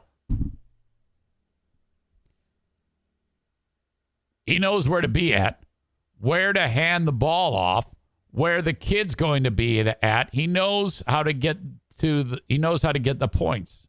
Nichols said, well, all right. I mean, maybe on handing it off. Is this kid like throwing the ball too? Look at that. It's impossible. You can't, I don't know. I guess it's possible if it's a timing pattern, like you're throwing the ball to a spot. But then if you don't have, oh God, it just seems like it'd be a pick six every throw. I mean, a kid's like, he throws it the wrong way or some shit, That's like I say, if this is working out, this is Sportsman of the Year shit. This is so much better than, Make-A-Wish kid. You know how it is. How every high school does this every year. They do the feel-good moment where the kid, they put the one kid in the uniform and they hand him the ball and he goes running for a touchdown. He kind of doesn't know, and all the other players are quote unquote trying to tackle him, and the crowd's going ape shit, and they're playing the music, and the kid scores the touchdown, and they put him on his shoulders, and he's like, I just won the game, and you didn't win shit really, but it's still a good moment. Whatever. This is not like that at all. Jason has proved he's a force to be reckoned with, even leading the team to a victory in September by scoring a running touchdown against a team that had rejected him. Holy shit. So the other team is like, yeah, we don't want this fucking blind fuck on our team because, like, yeah, well, I'm going to fuck you up here, man. I'm like Daredevil. Hike, boom, gets the ball and he kicks it out around the end. He scores a touchdown. Holy shit. Usually the opposing team doesn't even realize he's blind. And if they don't already know, he doesn't say anything. I don't tell them. Not before or after the game, so they don't even think about easing up on me. He says, I'm the quarterback, and the quarterback's job is to lead the team.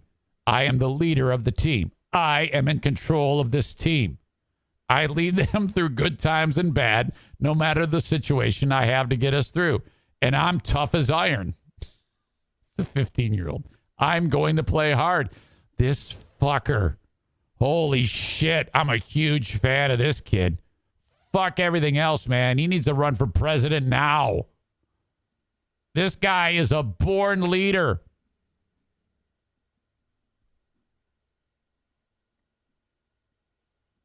This is sweet.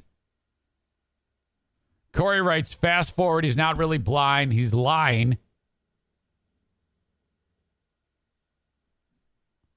All right, more on this kid. I love this kid so much. A team that made it possible. When Bracey realized his son would be blind for the rest of his life, his first thoughts were that he would never get to see, wait a minute. When Bracey realized his son would be blind, he thought that he would never be able to see his kid play baseball or football. All I know is that we are lucky the cancer didn't spread to his brain or into anything life-threatening. I was always grateful I still had my son. I think they actually removed the eyes. So that's another good reason that he wears the sunglasses. Otherwise, he could use that as a weapon, Like just before he's like under center, he goes, all right, blue 32, blue 32. And he's calling out an audible, and then he looks, he grabs his sunglasses, and he pulls off the sunglasses, and he just kind of looks around, and all the guys are like, oh, my God, I think it's fucking a scene from Fright Night or some shit. Like, oh, no, what the fuck?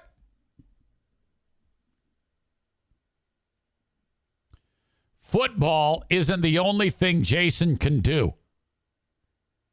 He excels in swimming. I could see that. Golf. Can't see that. Wrestling. I guess I could see that. And baseball. I don't know how that's a thing. That's even more impressive than football. Yeah, how the fuck is he doing this? I need to talk to this kid. I need to talk to his dad. I need to see some video. This story, okay, it might be they only do running plays. Is that it? I mean, what the fuck's going on here? Or maybe he pitches it to somebody else. It doesn't matter. This is incredible. This is absolutely great. So many questions. Has there ever been a time when he's been like running the ball and, because a lot of times if you're the ball carrier and the defender is coming at you, you can make a move and try to avoid the hit. If you can't see the defender's like real quiet and just boom, lay the lumber on this fucker. Let him have it, right? Man, am I impressed with this. Kyle writes, there was video of him throwing, then they cut away. Kenny says the whole thing makes no sense. Michelle says, Google the kid. I don't want to right now. I don't want to distract me. We'll have to go back and check this out for like tomorrow. I need to know more about this kid.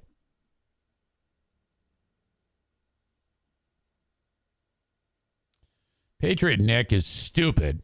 And he writes, it's easy to avoid being sacked when your seen iDog is mauling everyone. Well, that would be funny. That would be actually great if he had some fucking super aggressive dog.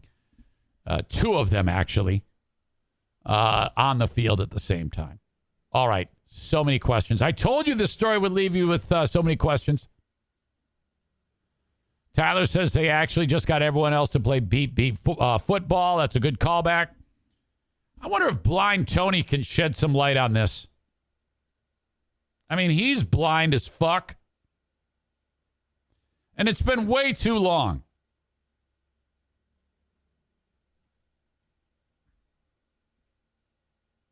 I would get Saul in here. But Saul, even if he could see, he would be the most unathletic person on the planet. He's only like 4'6". I think his blindness stunted his growth at some point. Now, I don't know what time it is in the middle of Alaska. It's probably very early there, but it's about time for Tony to wake up anyway. Eric Zane. Hey, is it too early, Tony?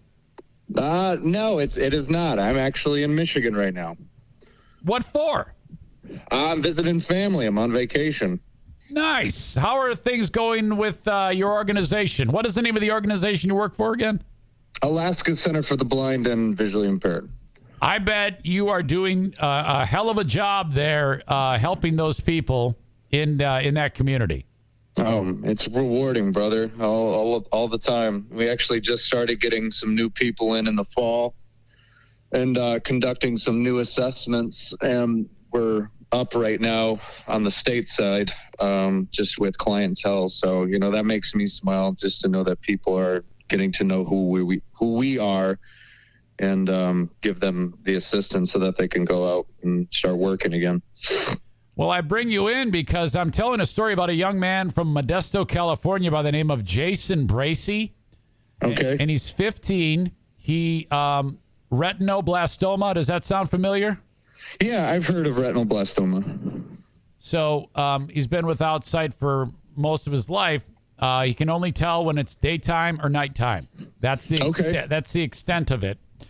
He is the quarterback for the Modesto Raiders. Now, this isn't like a football team where half the kids don't have legs. Everybody else it's like a regular football league. Oh, no kidding. Yeah, this is really interesting to me. And he's the starting quarterback. In fact, there's a story about how he ran for a touchdown and he's got it down. And I'm like, this is an incredible thing. And dude, right on. That's my dude. Right on. Right. Yeah. So I was just given the lowdown of this kid. So and he's got one of these crazy great attitudes that you might encounter. It's kind of like yours, Yeah. Sure. I mean, I remember when I was when you were growing up, I'd be driving around Baldwin and 28th Street in Jenison, And there you were alone, fucking crossing the street with your stupid cane. I'm like, go home, you fucking idiot. And, that's optimism, man. Yeah. I'm curious what goes through my mind as, another blind person is his creative way, thinking outside the box on how he makes the sport work. Because, from another individual to another with living with a disability, he's found a way to make it creative and make it work without looking at it from the surface level. I mean, that in of itself is admirable. And, to him, putting myself in his shoes and him in mine, to him, it's just, look, I'm trying to make this work and not look at myself in a different way like everybody else might, through ignorant eyes. So good on him. I mean, that's fucking awesome. I think it's more than that. I think it's fucking superhuman, frankly. It is. Yeah. I mean, and get this.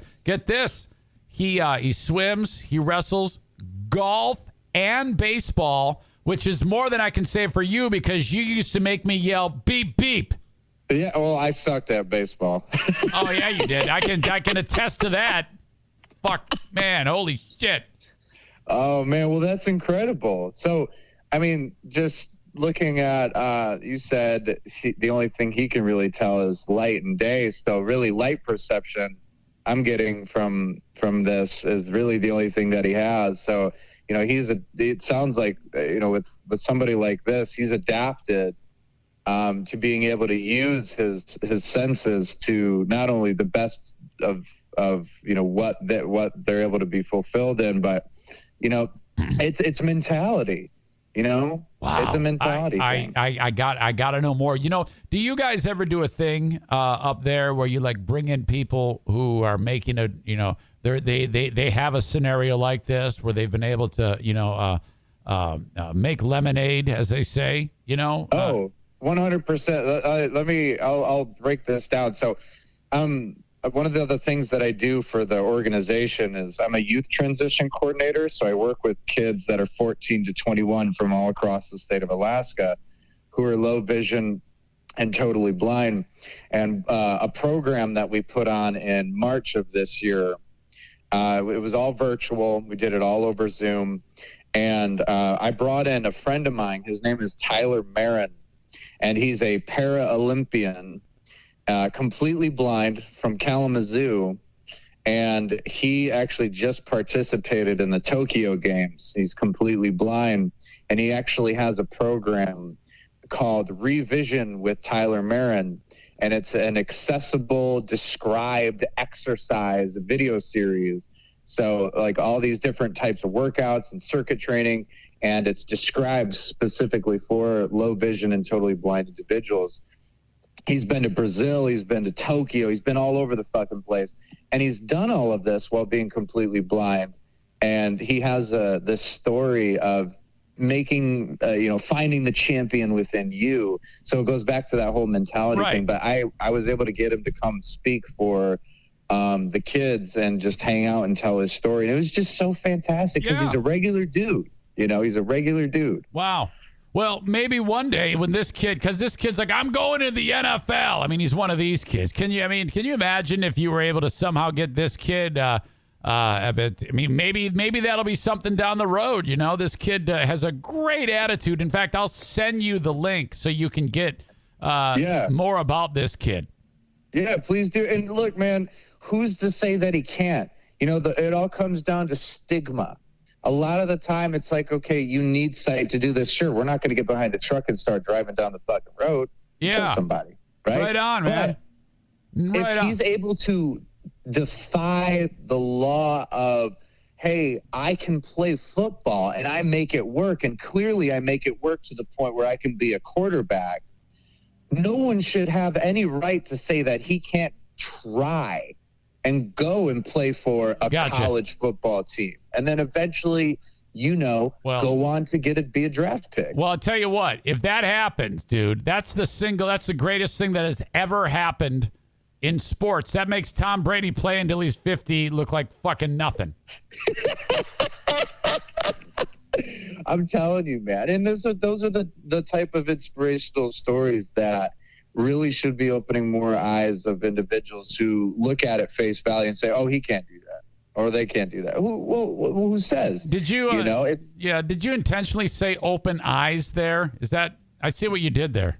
Oh, fuck! You just beat me to the punchline. Oh, sorry. All right. Well, I just wanted to share that with you. I'll send it along, okay? No, I appreciate that. Thanks. It's good to hear from you. Okay, say hi to your family for me. I will. All right. Love you, buddy. All right, buddy. Love you, too. There you go. That is Beep Beep Baseball himself. He has obviously grown up to become a very productive young man. Thank you, Tony. What a thing. God, I got to look this up. I need more information. I'll be so pissed off if this is some fake-ass story or some shit. Or if he actually sucks. That doesn't matter. It's still a great story. All right. Thanks again to JM Synthetics. It's time to go wander through your garage and see what do you need for lubrication. I recommend going to JM Synthetics and checking out the products. Either search by product or by whatever you want to lubricate. ATV, light truck, heavy duty, your car, motorcycle, marine, the generator when you lose power. Okay? And you figure out what you want. And then the best way to do this is, well, you can order it online at jmsynthetics.com. But what I'd like you to do, what I'm telling you to do, is instead talk to the multi-talented Jason Mays, okay? He is an Amsoil distributor. That's how Amsoil gets the products out. They have people who love the products, like Jason, who sell them, and then they get a cut, okay? That's how it works. That's how Amsoil gets their products out. These independent distributors, that's what Jason is. He advertises with me. You buy his stuff. He keeps advertising with me. 616-747-0233. Basically, you just tell Jason, call him or text him, I need this, this, and this. You can text him, and he'll do it. Where is it being sent? You tell him, it shows up. You pay him on Venmo. That's it. Done. Call him 616 or text him 747-0233. When I started the show, it was 35 degrees. It's coming. It won't be long. Furnace is already starting to fire up regularly. Okay? Very soon we will be to a point where we will have, a couple months below freezing. That's sick. The last thing you want is the furnace to go south. For once in your life, would you get ahead of the issue?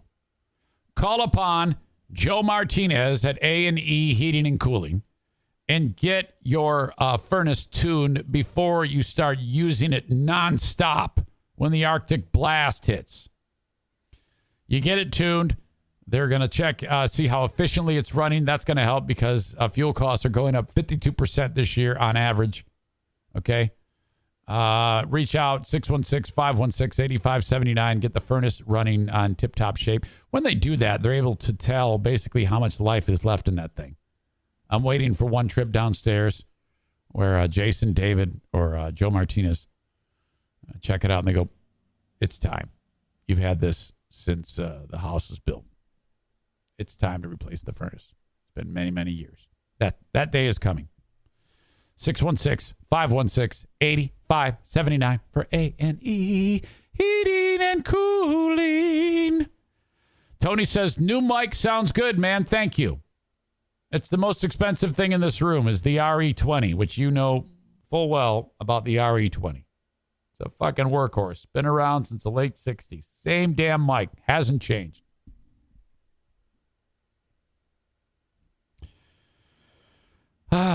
Tyler says when a defensive player is about to sack the kid, he has to yell out beep beep so he knows he's coming. Melissa says invite him over to be on the show. That would be referring to Tony. No, that's enough Tony. I don't need any more Tony for extended time. Just talk to him we need space between times. No, I take it back. He's welcome to come anytime, as long as he brings his guitar and does not pop out his fucking prosthetic eye, which was a thing back when he was in school. You get a note home from the principal. Tell your son to quit popping his eye out. He's grossing out the student body. You fuck. All right. Yesterday on the show, we got, hang on a second. We broke down the saga of football announcer Tony Romo. Tom Brady gets his 600th touchdown pass. Where is it? I don't even know if I have it.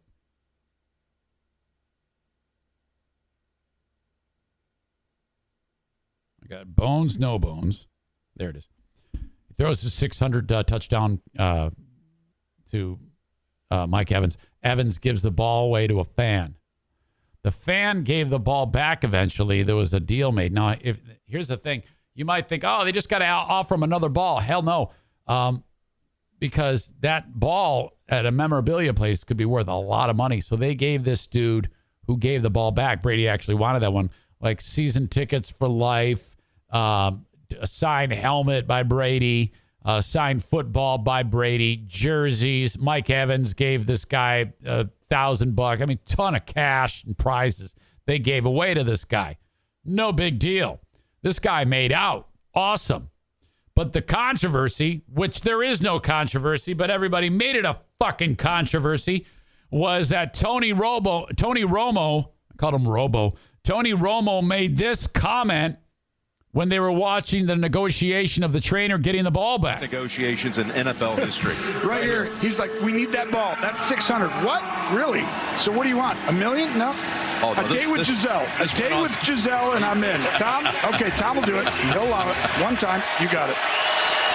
Now, if I watch that, I don't know, maybe because I'm a cis male. Yeah, you're a cis. You're a cis, you fucking cis fuck. I don't know what the fuck that is. But I heard somebody call me that once. I'm like, what does that even mean? I'm a fucking boomer. I don't know. Explain that to me. This is just a new... If you want your insults to work, if that is even an insult, it probably helps that somebody knows the fuck you're talking. You fucking... This sick, cis, fucking toxic male. Fuck. Shut up. Yesterday, a series of tweets were read on the show of all the people talking about the usual fucking woke ass. This is so toxic. The world's such a toxic place. Oh my God, I can't believe Tony Romo said that. This is horrible. What are we going to do? He should be canceled. He needs to be fired. I mean, this is legit. People were actually that pissed off because of that comment. And, continues. Shalise Manza Young was one of the fucking hags making the comments that I read yesterday. Okay? Now, this bitch has written an article. She's a writer for Yahoo Sports. I didn't know that yesterday when I ridiculed her shitty fucking take. Tony Romo's crude Giselle Bundchen quip is problematic beyond, tarnishing Tom Brady's historic moment. My God, I tell you what, the flair for the dramatic on the woke world, the over-the-top woke world. Look, I am woke. I am responsibly woke. There are things in the world that need to be canceled. I've made this very clear to you. I have established that there are things in the world that does apply to. This is not it. People like Shalise Manza Young, the over-the-top dramatics in your wokeness is fucking it up for responsible wokers like me. I don't even like using the term because you fucked it up for everybody, you stupid bitch. Excuse me. Gisele Bundchen is an incredibly accomplished woman. And in many parts of the world, she's more well-known and recognizable than her husband. She is a stalwart environmentalist, an activist for numerous other causes, a best-selling author, a businesswoman, and a mother.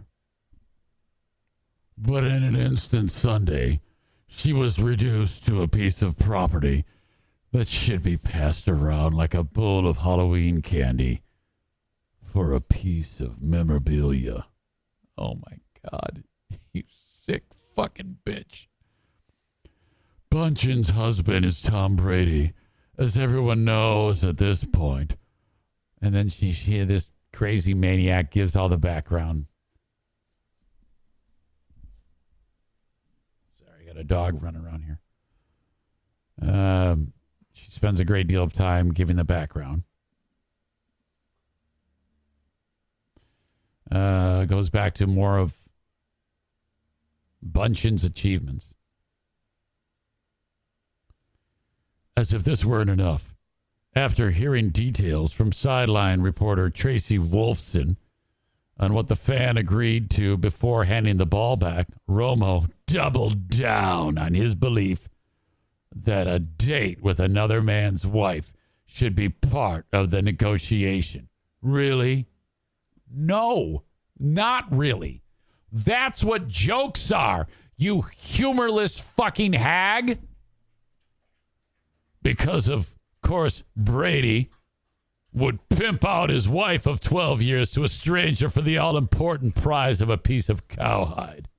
I mean, it's football, and football is family. So what's the big deal with handing family over in exchange for a football? Yeah, she's not kidding here. We're all hearing her words that I'm reading to you, and we're all like, this person's serious? Boy, you seem really fun. Wow. And that's not even accounting for the fact that Kennedy may himself be married or in a committed relationship. Kennedy's the fan who gave the ball back. Oh, this is so callous. Oh. What a series of eye rolls. I can't even go through it all with you. It's long. It's drawn out. It's horrible. Man, we live in a fucked up world. Shoo! Which reminds me, talked about Chappelle yesterday. I just found out, and I'll link this up in the show notes because it's something you have to see. I can't play. I'll get muted. Dave Chappelle made a documentary film about him and the intricacies of the dynamic of the trans community and how it's gone back and forth, this basic kind of like saga. And he makes very clear in this Instagram video that I'll link up that the problem is not about him and the trans community. He has nothing against the trans community. Nothing at all. Very clear about that. But he has learned that he is, in fact, canceled. And what this, he explains that this film that I'm just describing to you, it was, it had been accepted to be shown, it's a documentary, at various film festivals. Maybe, whatever, what's the one out west? Somerset or Sundown or Sundance. And then like Cannes and all these different film festivals, you'd see this film. Well, all of a sudden, after The Closer came out, which it's only been out for like a month, those offers were then canceled. People said, we're taking it back. Now you can't show your film. Oh, boy. Patriot Nick adds it's about the trans activists and not the trans community as a whole. And he makes that very clear in The Closer. He has a very dear friend in the trans community that he talks about late in the episode. I don't want to spoil anything about it for you, but it's incredibly moving. Well, now this documentary is not going to be shown at these festivals. So what he's now doing is he's showing the film on his own in 10 major cities, like New York, Atlanta, Cleveland, wherever, Los Angeles, in the month of November. And I'll link it all up if you want to travel to see it. And he's inviting transgendered people to come see it. And one of the things he says in this short piece was available on his Instagram is, my only prerequisite is that you have to have watched The Closer before you can be admitted into it. And I think the thing I like the most about Chappelle, and I know I've been going on and on about him for the last couple of days, is the pacing at which he describes things, whether they're funny or serious. He takes his time. And I would like to, I actually I'm trying to strive towards that since I've seen The Closer.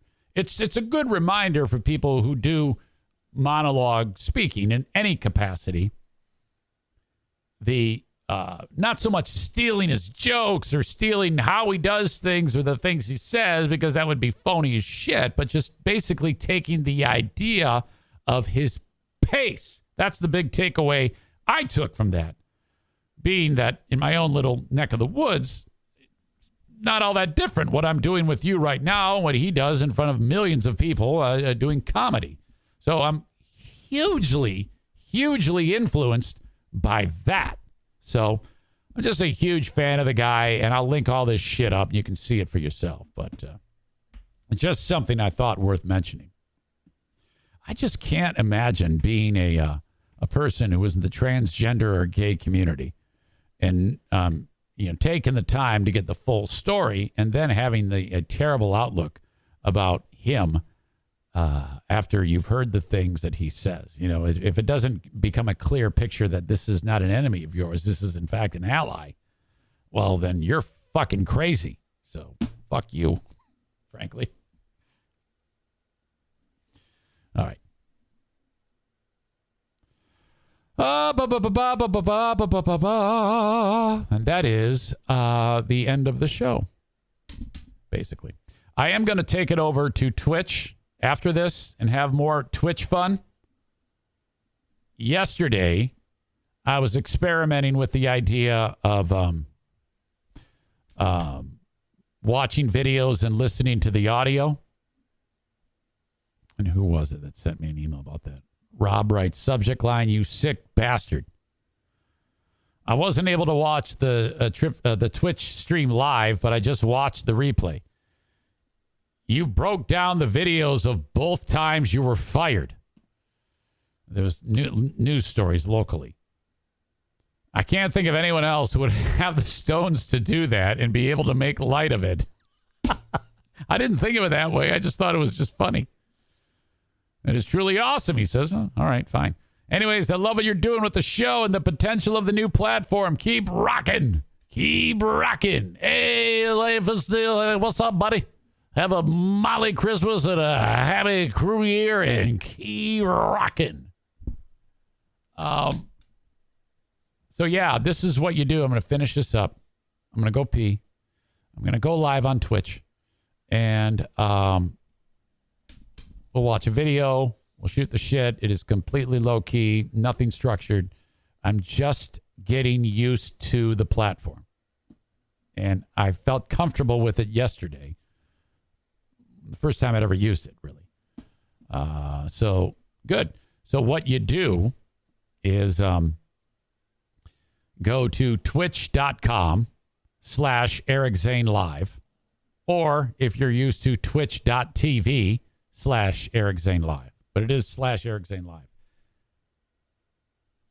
I had originally told you weeks ago it was twitch.com/Eric Zane. That is no more. You will not see anything there. Forget that. Go to twitch.com/Eric Zane Live and follow. That's all you have to do for now. Eventually, there's other things that you'll be doing. You'll be signing up with your Amazon Prime account. We're not there yet. Just know that you can see me on there. Okay? And then I also have a sponsor for the Twitch live stream. And you will know about it because every time I talk about the Twitch live stream, from this day forward, this moment forward, it will officially be known as the Twitch live stream brought to you by. Those are the 4 magic words that I love so much. If I'm saying brought to you by, I'm like, thank you. I can feed the dogs. Brought to you by Irvine's Auto Repair, Grand Rapids Hybrid and EV. They bring you the Twitch live stream. The Irvine's Auto Repair, Grand Rapids Hybrid and EV Twitch live stream. I know. It's a lot of words. That's what makes it great. If there's words attached to something, if I just said Twitch live stream, that means I'm not making any fucking money on it. I need to make money on these things. So thank God for Irvine's. All right. Meanwhile, if you ever want to contribute to the show, okay, and you see a news story that's interesting or funny or enjoyable and you just think it's something I should talk about, send it to me. Eric at ericzaneshow.com. I just lost a contributor. After the Bleeding Heart Brian meltdown, in which Brian went apeshit and decided to tell me how to do the Eric Zane Show podcast and put me in my place like the asshole that he is. First of all, he stopped following me on Twitter, as I would have expected. But prior to that, he had written on his Twitter handle, contributor to the Eric Zane Show podcast. And he was very helpful. No more. He does still, Brian, I know you're still lurking. He does still have linked up. You got to go into your settings and take away the link where it says ericzaneshow.com because you're not really part of this. So there you go. Don't follow him on Twitter. Kick him off Zaniac United. I don't give a shit what you do. Fuck this guy. Now he's just husband, father, LGBTQ ally, human rights advocate, and truck driver. Oh, you forgot to add fucking asshole. All right. Anyway, I need more contributors.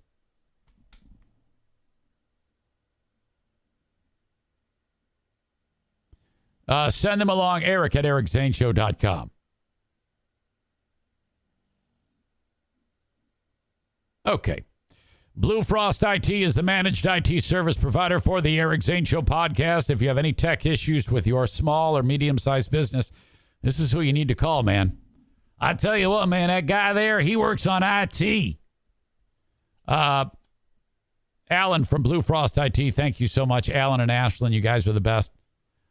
So if you're a business that doesn't have someone like in your back pocket in case your tech goes south, that's a very long, ugly process.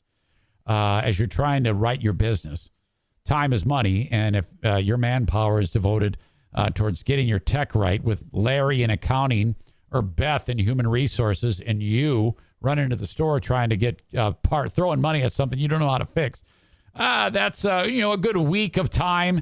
Then you finally end up dragging all your shit to Best Buy and those clowns try to fix it. Come on. Your IT department is Blue Frost IT, the managed IT service provider for my show, for me, and for you too. Reach out, info at bluefrostit.com and say, hey, I need a quote about how you can be my managed IT service provider. Or just call them 616-200-8550. Reach out anytime, day.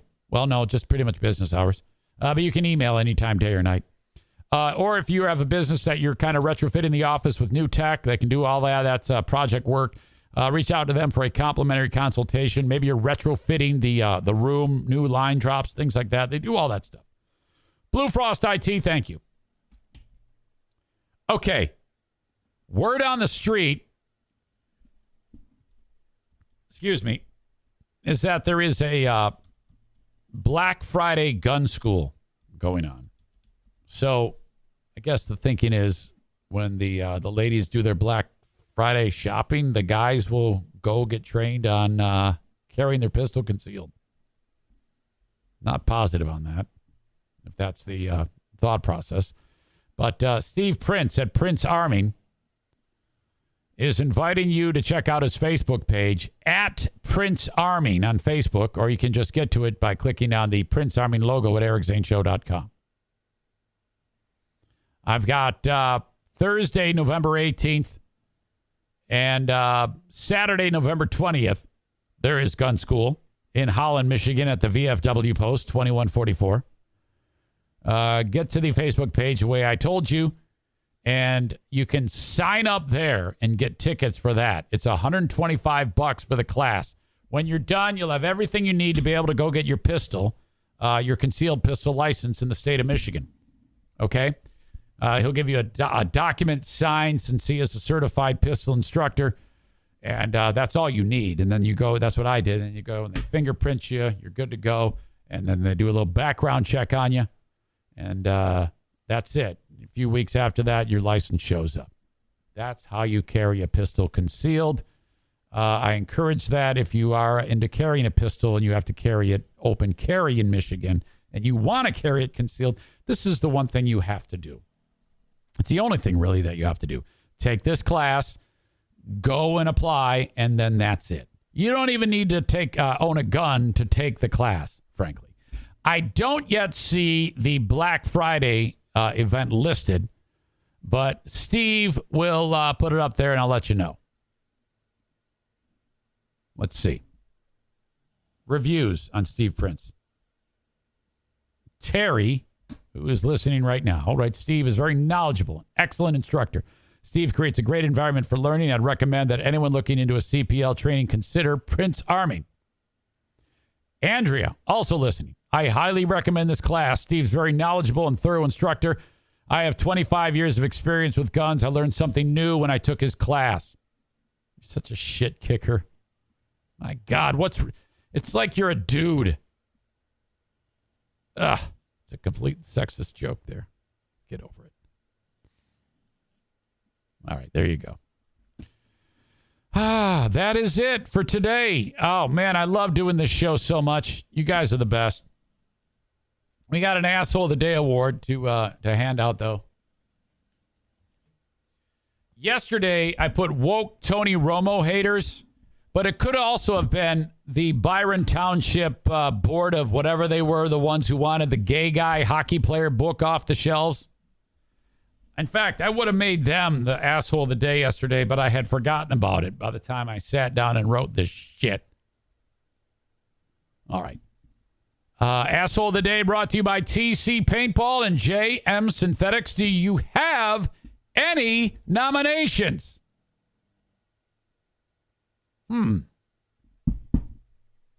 You don't. Wait, nope. Asshole of the day, the recruiter who called you, Eric, a major pussy. No. I don't think so. Richard says, you do Vince Neil way too well. It's because I hear his cameos. Hey, Richard, hey, buddy. You have a Molly Christmas and a happy crew year. And shout at the devil. Shout at the devil. Have a Molly Christmas and a happy crew year. All right. Yeah, so if we could go back in time, I would give it to the book Nazis in West Michigan. Woke up late today, no alarm. Met former NBA star Jason Terry. The National Guard dudes are awesome. Grand Rapids Gold, NFK, Medicare, Blueberry, shit, Fruit Brute, My Journey into Fat, Dear Meathead Tomorrow, Shoreliner Striping, Bobcat Goldthwait, Jerry Seinfeld. Jerry Seinfeld's kind of an asshole. The idiot hiker who didn't pick up his phone, he's kind of an asshole. The blind kid is not an asshole. The dumb shits on the set of the movie Rust, they're kind of assholes. They're definitely assholes. The crazy bitch who wrote the article about Tony Romo. Aha! Uh-oh. Let's see. She's got like 8 names. By the way, you know, like when you look at somebody's teeny tiny avatar, they look like a dude. Or they like, they look like one thing. Like occasionally, if you're looking at somebody's teeny tiny profile pic, they'll look hot. And then if you look a little closer, it's like, oh no, good from afar, but far from good. Well, Shalice is none of those things, but she does look like a dude. So I think there's something going on there. Either that or she's just so woke. The goal is to now look like both sexes at the same fucking time. Shalice, now she's going to cancel me. Like that's going to happen. Shalice Manza Young, you are this day's asshole of the day. Congratulations, sir. I guess I don't know what you are. But I know this. You are an asshole. Congratulations. You've just won an award. Fuck you and go to hell. That is going to do it. Okay. The Eric Zane Show podcast is in the books for today. And check me out in just a handful of minutes after I go tinkle on the almighty Irvine's Auto Repair Grand Rapids Hybrid and EV Twitch live stream. Okay? Yes. Have a good one, folks. Talk to you then. Bye-bye.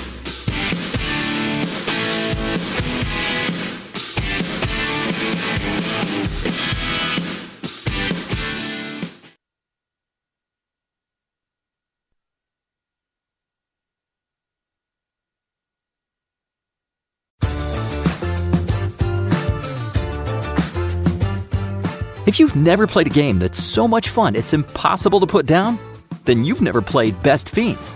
Best Fiends is the best Match 3 style mobile puzzle game out there. It's basically an action-packed adventure and a brain-boosting puzzle game all rolled into one.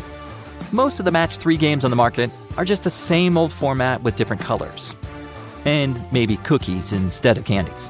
But Best Fiends is different. You play through an actual storyline, complete with adorable collectible characters called Fiends. As you get further along in the game, you'll watch your Fiends grow from wee baby versions of themselves into full-grown characters. The more you play, the more powerful and helpful your Fiends become. So if you're tired of crushing the same old candy, give Best Fiends a try. Download Best Fiends free today on the App Store or Google Play.